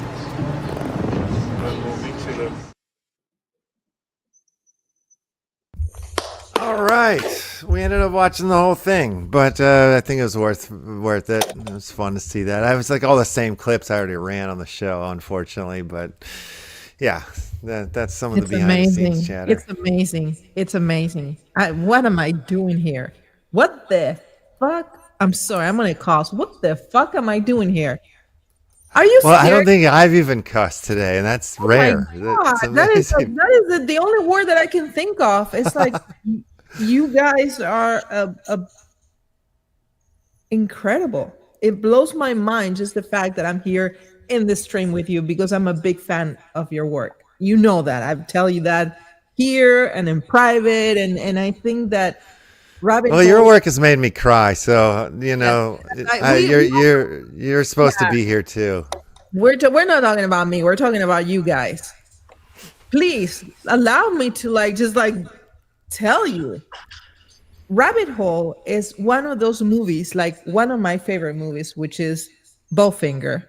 I don't know if you heard about that movie. Yeah, I love it. I watched it in the Lighthouse when you screened it before. It's a classic movie. I watch it over and over and over because it's layers and layers, and the same thing with Rabbit Hole. I'm looking at that now, and now the more that I understand about crypto and about what's going on in the world, that I pay attention, I understand more and more each line. It's like, yeah, it blows my mind, and I wish people will take the time to really look into it and pay attention. And that's something we don't do. I think we're rushing so much that we're not paying attention to the details. Yeah, I mean, like even the character's name, we saw that a little bit in the interview I cut to. You see the real Bill Williams talking about chaos theory and stuff. Like, even I keep being called the alligator in the movie, and there's little alligator statues and stuff. But Bill Williams, invented some technical analysis tools called the alligator, this, that, and the other. There's several different alligator tools and stuff. So it was all of these, there's lots of little, like I was saying, crypto Easter eggs that are in there. But yet again, you don't need to be a crypto genius to follow and understand the movie too, Exactly, because it's more about a family. I'm thinking I've done everything that you've done. Driving a car, recording, the family and include my family in everything that I do. And just the eating marshmallows. at the hotel, you know, like how many of us have done that, just taking food to the hotel? And but it is a very well done, and every time people watch it, because every time you watch it, it's something new, and I keep discovering new stuff in it with all your films. I can't wait, man. I want to be in one of them so bad. I'm thinking, you're talking about the character. Like, what will my character name be? You know, how do I? It is incredible. That's gonna have to happen for sure. That has to happen. I told you, don't. You know what? You were naked. Tom, you know, was he was naked on our first live stream. I'm sure Hal was on the middle of the desert. It is true. Like, what? I have to do something. We saw the full moon that day, Tom, on our first stream. Yes. If you guys I'm naked inside of the Samples of Society film. I'm standing naked on top of the tank. I know you do. I'm like, everybody has. I'm gonna have to do it. One day I'm gonna have to do it. Yeah, I don't know. You know, I've like definitely like have exposed my butt several times in my own films, or like you know, some portion of my naked body. But I feel like, you know, it's like it's part you have to sort of you have to do it, especially if you're asking others to do it in your films. It's like, why don't you do it? And I'm like, all right, well, I am doing it in the film. You know, like kind of helps. So was it hard to work with your family? Was it hard to work with your family? No, not really. Cause I mean, like if they're riddled through all my films, I prefer working with my family, or even my immediate, like, you know, film family too. Like they're as pleasurable to work with as my real family. I mean, they're all creative people, you know, like in my real family, like my mom's a real actor. My brother's a musician and an actor, you know, like there's a lot of talent in the pool. When you like Isabel, like she's like a really, really like talented, like artist that makes like pieces and sells them for like multiple thousands of dollars at like Art Basel and stuff like that. You know, she's like painting and like actually like yeah, she's done full on exhibits at like at museums in Chicago and stuff, but she does a lot of 3D printing art, you know, like that. There was a show she did in Chicago at some museum where she built an entire like life-size log cabin out of 3D printing stuff and did this whole story called it might have been called Year Zero or something like that, but it's basically her life story in this very, very creative sort of way. It very similar, like when she was doing the show is when I was shooting my most recent film that's not out yet. It's called Elizabeth the Mexican Boy, which some of the team, you guys have seen.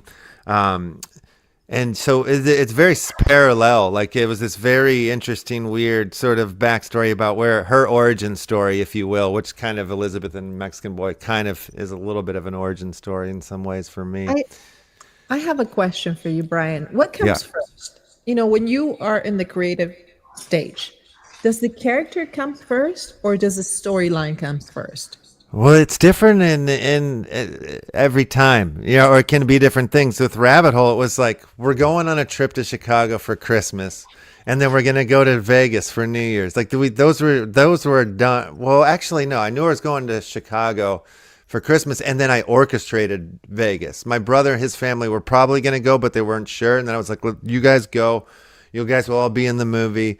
You know, we just kind of orchestrated the plan. So it was basically the trip, like knowing that I was taking the train to Chicago was like, oh man, I have to make a movie, because I've been trying to make a movie called Life on a Train, like a narrative called Life on a Train for a long time. I made the documentary, which you can see on Indikin.online, which is like a 30-minute documentary that I wanted to capture like the madness of traveling the United States by train in documentary form to help try to like, you know, raise the budget for the feature.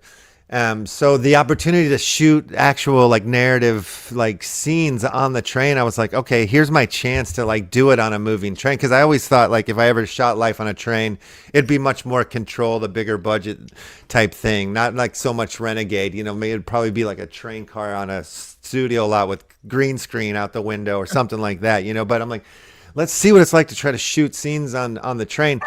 And I was shocked at how good the audio came out. Like we were like laved up, you know, and it's the most beautiful place in the world to shoot a movie. I think I have one of the scenes from the train here. Maybe I do. Yes, I do. Let's just look at this and we'll come back to this.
That's the other thing I love about Rabbit Hole. It's a Christmas movie. I only want to make Christmas movies for the rest of my life. Elizabeth the Mexican Boy's a Christmas movie. Last two films I've made Christmas films. I want to do the rest of my life. You know what? I was on a train. I went to Europe and I was on the slow train and the fast train. And your movie came to my mind because I was there and I was like watching through the window. And I was kind of transported into your movie. I was like, oh, this is what they did. You know, this is what it was. It was a great image that it stuck with me. And I wish I had one of the other scenes from the train loaded up, but there's a scene where the gal that plays my wife in the movie, her name is Kitty Quo, and she's about to ask me where the hard drive is. And I'm like, I've got it somewhere. I'm not even telling her, like, I'm not even trusting her. And so she's like kind of getting upset at me. But the fun thing about that scene is, you know, where the position of the sun is going around the bend and stuff is the shadows that are like moving across our faces and stuff like that. It's just like, it was better than I imagined shooting, because I shot the documentary on the train and like, yeah, got great shots and stuff, but being able to like try to pull off like a narrative scene, you know, where it's like not just happening and, you know, you're trying to control it and make it happen while the train's moving, you know, you got passengers, all this stuff. You're not sure if the conductor's going to shoot or to, you know, tell you to stop shooting or what the deal is, you know, trying to kind of do it secretly a little bit because you're doing takes and you're doing the same repetition over and over again. It starts to look like, what do you got? That's not natural anymore, you know?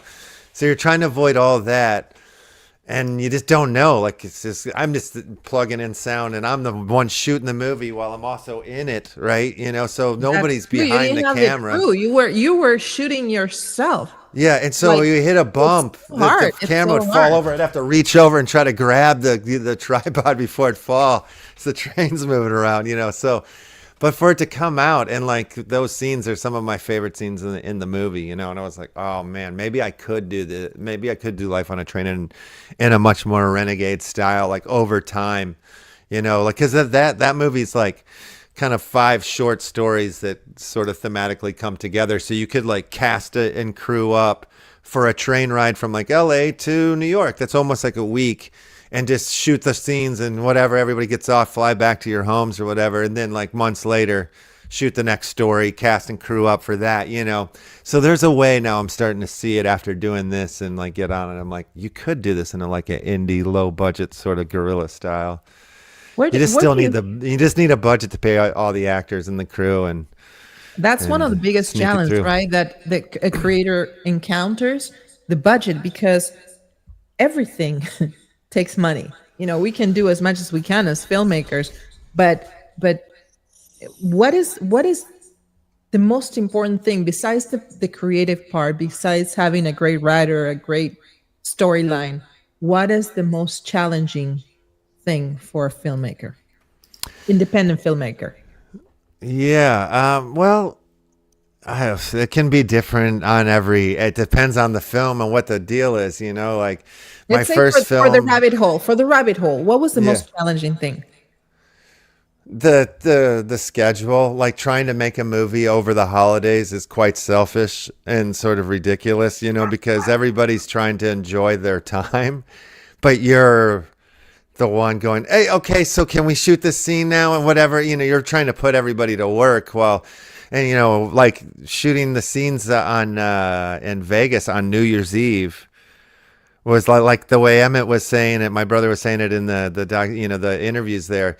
It was like 10 minutes before the countdown did we meet up and you know, like able to shoot those first scenes. And then, you know, I think we shot till like 3, 4 in the morning, but it was like everybody wanted to go party, you know, and people that were supposed to be, I still wanted to shoot scenes with and stuff were out like running into the night, and I had to let them and just trust that like they weren't going to be too tired and like they would come back later and we'd be able to get, you know, or whatever. But that was like, it's just stressful because you just don't know. And if you don't get it, New Year's Eve is done. You know what I mean? The backdrop of everybody running around Vegas, it's over, right? You know, so you only have that amount of time.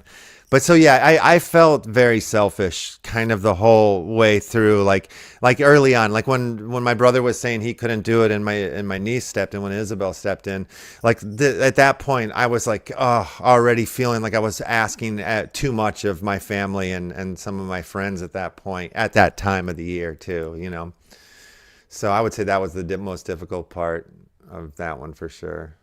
Have you ever shown this at festival or what are your thoughts? No, it never played at any festivals. Like it was like the COVID, you know, it had killed sort of like some of the festivals that I have had relationships and I've showed movies with. They pared down, or you know, like they did it, or they weren't doing it that year. You know, certain things like that had happened, and so I just kind of somewhat fed up with the whole film festival thing from time to time, like after making so many films and stuff. Like there's pros and cons to it that I like about it. There's things I like about film festivals and a lot of things that I hate, but with what Rabbit Hole was and with the, you know, it being a crypto-centric movie, my idea was always to release it first to the crypto space. So, you know, in 2020, I was trying to build a thing called the Movie City Cinema on the Wax blockchain, which was like a watch to earn system. Kind of got it built, you know, like the skeleton of it, but couldn't push it through the bear market. It stopped. The dev had ran off. Like all, you know, everything bad that you could think of happened. So then I started speaking with Omniflix, which is on Cosmos chain. I think it's Cosmos, or maybe I'm screwing that up. But and I was gonna do it as a series. I'd broken it out into 6 episodes. And then the distributor that I worked with in the Web 2 world, which is Indie Rights is the name of the company.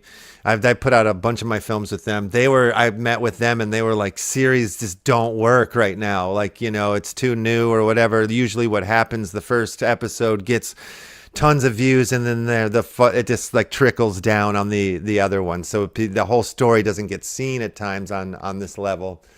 So I was like, all right, that spooked me out. And I was like, all right, then I'll just keep it as a movie.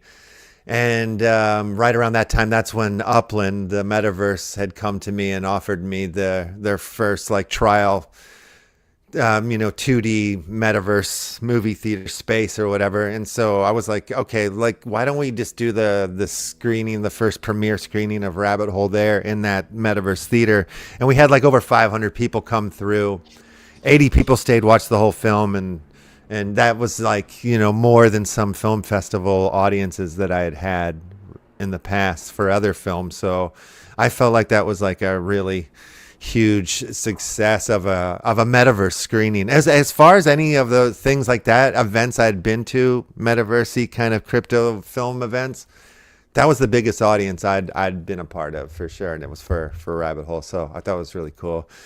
So then that brings us to Indikin, you know, it brings us to here and its final home, you know. So yeah, unfortunately it didn't get out to film festivals this time, which I always like, even if they're like not major film festivals, just because you can always get like a little bit of press. Some 1 or 2 write-ups is always like nice to have or whatever. It helps to promote or pitch the movie to people when you're sending it around. Sometimes you get a nice little word or whatever. So, but yeah, none of that got to happen with Rabbit Hole. So to me, it's like every time I've tried to release it, or, it's always new. It's always new to a new audience when you don't have like a bunch of like money to promote a movie.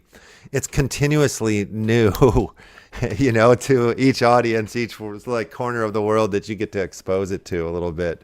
So it's a longer journey, I feel like, but Do you guys think it would be a benefit? Like, when you go watch a movie on Amazon, they say so many stars, but the part that I look at is I click to see what the comments are if I've never seen the movie before. Do you think it would be a benefit to get with Yala, our coder, and be able to add a place where people can add comments about their experience with the film? Oh, that'd be kind of cool, actually. I like that idea. Interaction. Way to interact engage with the audience. The audience can engage with the filmmaker on that level. And each other. Yeah. That's what I'm saying. Yeah, back and forth. Yeah. With the audience, too. That way they see. People want to do what other people are doing. Go ahead, Georgia. No, go ahead. I think, I forgot what I was going to ask. What will be the ultimate for you as filmmakers? What will be the ultimate goal? Let's start with Brian. What will be your ultimate goal as a filmmaker for one of your babies? Can I just comment on the stars thing? Sure. And it ties nicely into the festivals as well, because there's often in the creative industries there's a sort of ranking system that's invented by some people that don't necessarily create anything themselves, but they wedge themselves right in the middle between those that are creating stuff and those that are consuming the art. And I personally, I understand why those middlemen who create these ranking systems that are supposed to gauge whether art is good or bad because it's got 5 stars or 1 star or whatever it is. Whether or not we should bring that system to Indikin is a really important question, because if we introduce that traditional industry logic into the Indikin's platform, we've kind of validated that. And I'm not convinced personally that that's worth doing. Now, it's not that I'm, against experimenting with these things, but whether or not Brian or my film or your film gets 5 stars or 1 star or whatever, I don't think it's useful, because there is a segment of the audience that fucking loves Brian's films and loves my films, your films, or whatever, and that's great. I'm just not sure it's worth measuring and publicly displaying, because maybe just the comments. We end up falling into that trap, right? Again, we're repeating something, or we're validating a part of the traditional independent industry, film industry, right? Maybe doesn't need validating any further. So I just I see that side of the argument too. I see both sides to it. Yeah, there is something. I mean, if you're going to validate it, it's through the revenue streams, right? That's a validation. Your film made $12. Well, my film made $24. So my film's better than yours, right? Man, I'm screwing that one. No one has watched mine. Go watch mine, please. We don't need a ranking. We don't need a ranking system. Beauty is in the eye of the beholder. I think that we all interpret. You guys make art. Beauty is in the art that you make. And that's what sort of begruddles me, is when there's some system that wedges itself between the artist and the recipient of the art and tries to make a metric there, which doesn't necessarily belong. Yeah. I mean, like, the thing that I like about, I like some sort of, like, I like something like the comments thing, maybe some way that you could interact with on the site kind of is interesting to me on some level. Maybe not the ranking thing, but then maybe you can't even do the comments thing because it becomes like, oh, fuck, this movie sucks or blah, blah, blah. Like, and then you have that sort of aspect to it. The conversation is important. It's Okay. the same when it's the same when you do a premiere event and then afterwards. But just not having the star buttons then. Take questions and stuff. Just not having the ranking system, you're saying then. Exactly, the stars and stuff. Yeah. Like I just don't see it very useful, actually. Yeah. Fair enough. Fair enough. Fair enough. I mean, we can base it on revenues, right? We can just look at the revenues. Yeah, well, if you want to, I don't want to compare because that's not even fair either. Too, he's like, you have more money for marketing than I do, or whatever. So of course your movie's making more dollars than mine is. And now we get to the best part of Indikin, is that because it's a shared reality, an ecosystem, we all benefit. If Howes goes moon and he makes $35.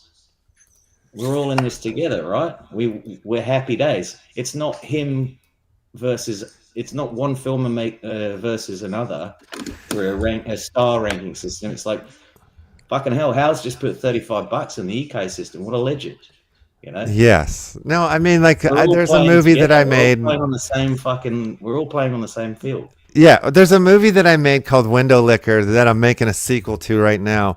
But it's my most loved and most hated film in the entire world that I've made. And it's only I know this by way of Amazon reviews.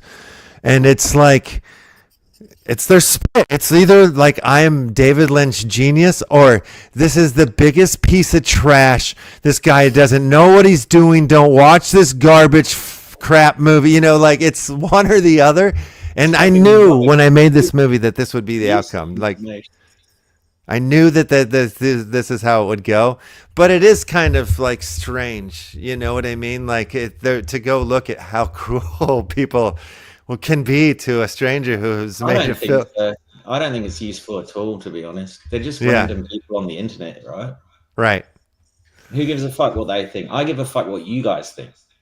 Yeah. I only give a fuck. I give a fuck of what if you like the movie or and it touched you or if it makes you mad, that's fine too. I like that too. Like anything that if it creates some sort of emotion, I'm pretty happy. That's all I care for. Emotion. Yeah. If I get a tear, if I get a laugh, if I get, some kind of emotion, that's me. That's what I want out of what I do. I haven't done as much as you guys do. But it's you have a new one. You have a new one that's almost done. Is that true? It's coming up. It's not almost done, but I'm doing all the research. What I do I love documentaries. I just realized I cut into your question there, Georgia, as well. Yeah, it's like, no, what's the ultimate goal for every filmmaker? What would you like to see as a filmmaker in your career? What's the ultimate goal? It's like, because for most people, it's like, okay, I want to have that Oscar, that Academy Award on my hands. For some people, they can care less with that little statue of what is the ultimate goal for a filmmaker like you, Brian, for example? Could be anything. I know there's a lot of things. There's like the closest to your heart. Let's talk about this. It's just like this. At this point, like, I'm 50 years old. I just can't stop. I'm addicted to creating and making stuff. I'm a jackass of many, many trades. Like if you came to me and you said, look, you can make Hallmark Christmas films for the rest of your life, but you can't make anything else, I'd probably take that job, But if it was like, oh, look, you can only be DJ Mr. Lefty and you're going to have to go on tour and play big, rave festivals for the rest of your life. Like I could probably take that lane. If it's like, oh, you're going to blow up and be like this actor that works on one movie after another to the day you die, I could take that lane. Like there's any one of the things that I do, I absolutely love them all. I love acting. I love directing. I love writing. I love, working with you guys at Indikin. I love making music. Like and they're all kind of like, they all serve each other. They all sort of have made me the person that I am. They all have made me better. Like the music has made me better at film. The film's made, you know, like they all loop around and serve each other. And after doing everything for so long, I feel like I'm finally starting to get good at everything just a little bit. You know, like I have a little bit more confidence in myself in all the lanes that I dabble in. So it's like survival is probably why I've made so much art. You know, like why I've made so many movies was like, you know, the first 5 were like back to back to back. And it was like, by the time I'd be finished editing and off to a film festivals with it, I'm out of money. Like whatever I made on that movie is now gone. So I'm like, I better write another one so I can like start like getting paid for that, getting paid for production, getting paid for editing, go to the film festival to be out of the money again. And I just like kind of did that a few times. You're muted there, Georgia. Let's say you have a child in front of you, a 16-year-old kid, 18-year-old kid who wants to go into the film industry as a filmmaker, as an actor, as someone in the industry. What are your what is your advice for that upcoming filmmaker, actor, writer? Simple. Choose a different profession. No, I'm kidding. But no, it's kind of like the Iceman, Wim Hof, the breathing guy. I don't know if you're familiar with this guy, but he's like he goes into like cold water and all this stuff. But he was on Joe Rogan one time, and he's like talking about meditation, and Joe Rogan's like, what kind of meditation? What do you do? What to get into this mode or whatever? And he's like, well, no, it's not like that. It's more like if you want to climb a mountain, that's all you're going to think about is climbing that mountain, you know? So if you're at the level of that passion of like you want to make films or you want to do it, you're going to be obsessed with it. And if you're not obsessed with it, you'll find out really quickly when you go to acting class or film class or whatever, that you'll be like, this is not for me. But if you like that torture and that pain, you'll be like, oh, my hairs are standing up on my body. This is incredible. Then like you're like obsessed like I was. First day, I went to an acting class when I was like 19, just as a guest. And the teacher was a guest too, you know, was a substitute teacher. So he let me get up, and I was like, I got up and did a scene, and I was awful. I was so bad, but legit, every hair was standing up on my body, and every past drama and trauma that I had ever went through actually became tangible in my hand and made sense to me. It was like, oh, that's why I went through all that fucked up shit as a kid. So I can do this and kill it and express and connect with people in ways that other people can't. And that's what I believe that I have the power to do as a filmmaker, as an actor, right? As a writer, as a director. Feel it, guys. That's the confidence I have in myself. And so, you know, the first 4 or 5 films I made all had like crews, were bigger budgets. Then I got into making phone movies, and I'm at like number 4 now. And I feel like I've gotten really good at that. I love phone movies. Yes. And it's nice to be able to like tell a story, a narrative that without having a huge budget. Not to say that I wouldn't want to do films with bigger budgets, but I just don't want to let that stop me. I've seen so many of my friends, like, it takes them 5 years to make their $1 million movie or whatever, and the pain they go through to try to do it. And by the time they get there to do it, it's not their movie anymore. Like, it's the producer's movie now, and they've like taken it and they've changed the title of it. They've got a new editor than the one that they want, you know, you like lose your soul, huh? You start to lose like all of this control. Yeah. That's what Indikin is so important, guys, because we're trying to, that is one of the goals that we have as Indikin, is to maintain that and to make sure the actors, the producers, the filmmakers keep that power in their hands so they can control the effect, you know, going back to the viewers.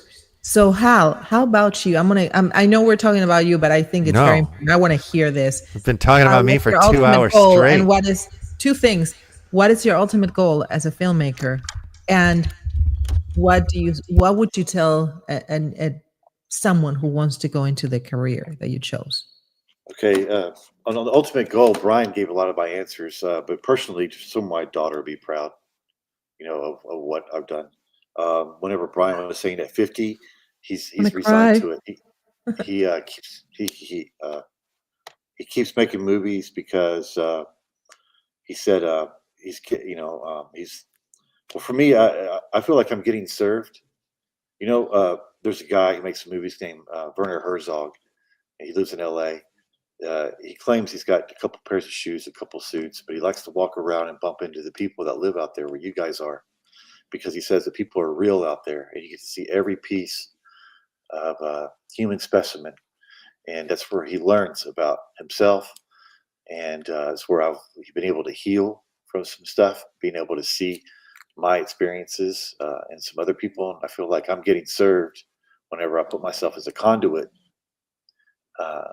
To be able to hold a camera, I could tell you what I want to script it this way, or I want it to go this way, but sometimes the wind doesn't make the shadows come through on the other side.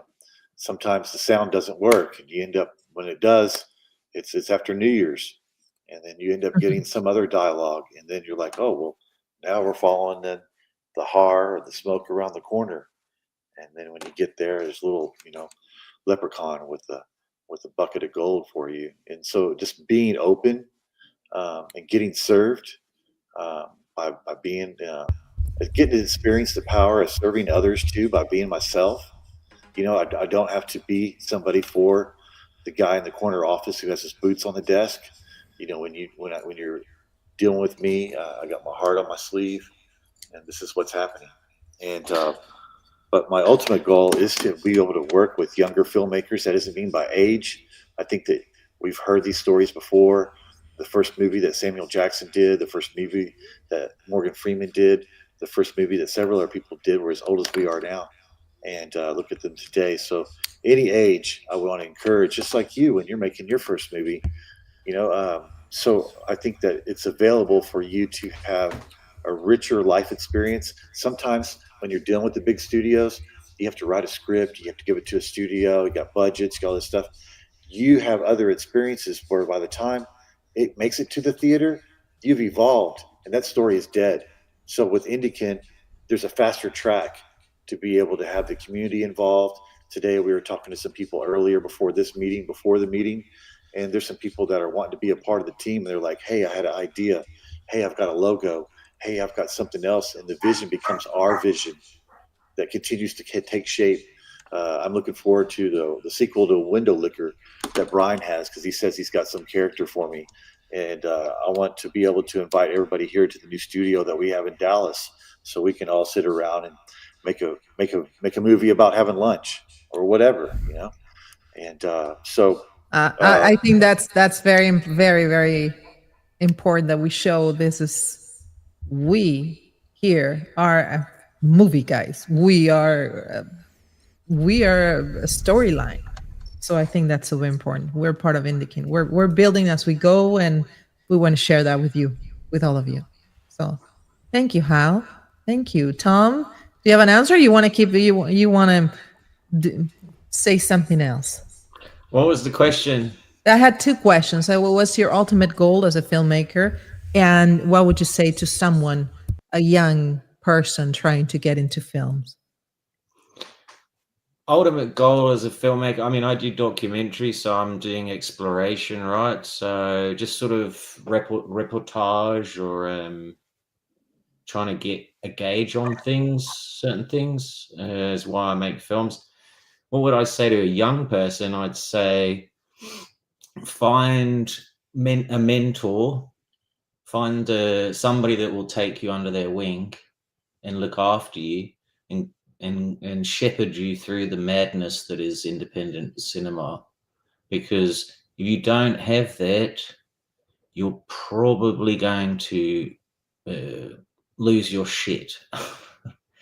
So find good people to look after you. Take your time, don't rush, enjoy it fundamentally, and don't stress. Like, take it easy. Go easy on yourself. That's the beauty of being independent. You have control over what you do and how you do it and the timing. So I think that's a freedom that we all have to enjoy. We're always fighting for freedom. I think this is the freedom that we should protect and enjoy. And Well, if you stress too, you can get hemorrhoids.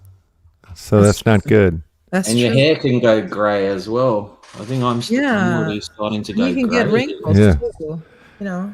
Well, we've been rocking and rolling here for 2 hours and 9 minutes. Are we doing a Do we have a space duck race? after this? Do we have another Let's duck do a race? space, mate. Let's do a space. Yeah, I was just looking at the duck races. I mean, we can do a duck race, but I think it's just the 4 of us. Like, That's fucking only a awesome. couple What is people have that? signed up. Duck race? What's that? Let's just do a duck race for us, real Yeah, quick. What do I do? What do I do? before- You just have to cheer your duck on. I've got them all lined up here, ready to Cheer go. in Spanish. How about that? So let me pull it So to one the of us screen is here. going to get the free pass tonight. Okay. Yeah, I'm there number 4. nobody signed Oh up my for God, my it. favorite number. Number 4. Yeah, so you're in the number 4 car. They're wearing the Vamos. Queen's crown. Vamos, vamos. Is naked. I'm wearing the Vikings helmet, and Hal is striped up and ready to race. All right, let's do a 15-second Indikin versus Indikin race here. Are you guys ready? How do they move? How do they move? By the cheering thing? This You have to is go like all this. by random chance, so you just gotta. I think Space. it moves by your heart. Space. Space? Man, I'm ready. All Are right. you kidding me? Here we go. On your mark, get go. set, duck race. And they're off, and they are duck and duck, or as I say, neck and neck in the business. 10 seconds left to go on the clock.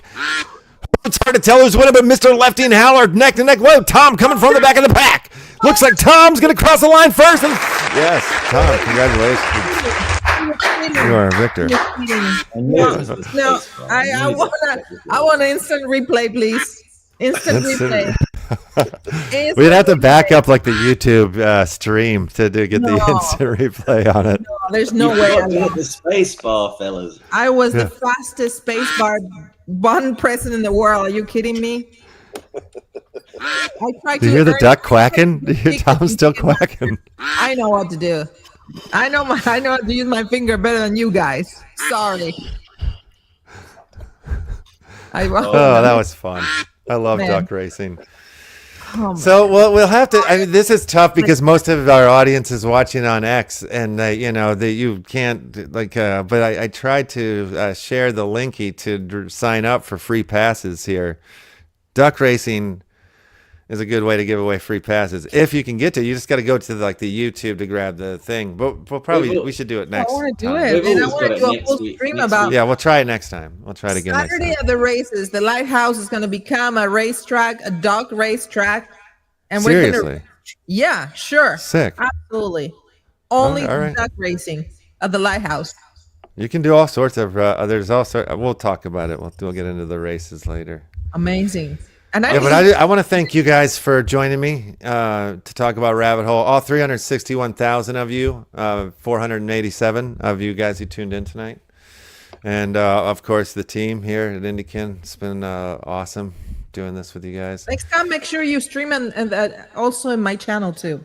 Well, I didn't know which one. I was trying to reach out to you to ask you, but I didn't get it back. Make sure you get your tits out next time as well, mate. Get my kids? Your tits out.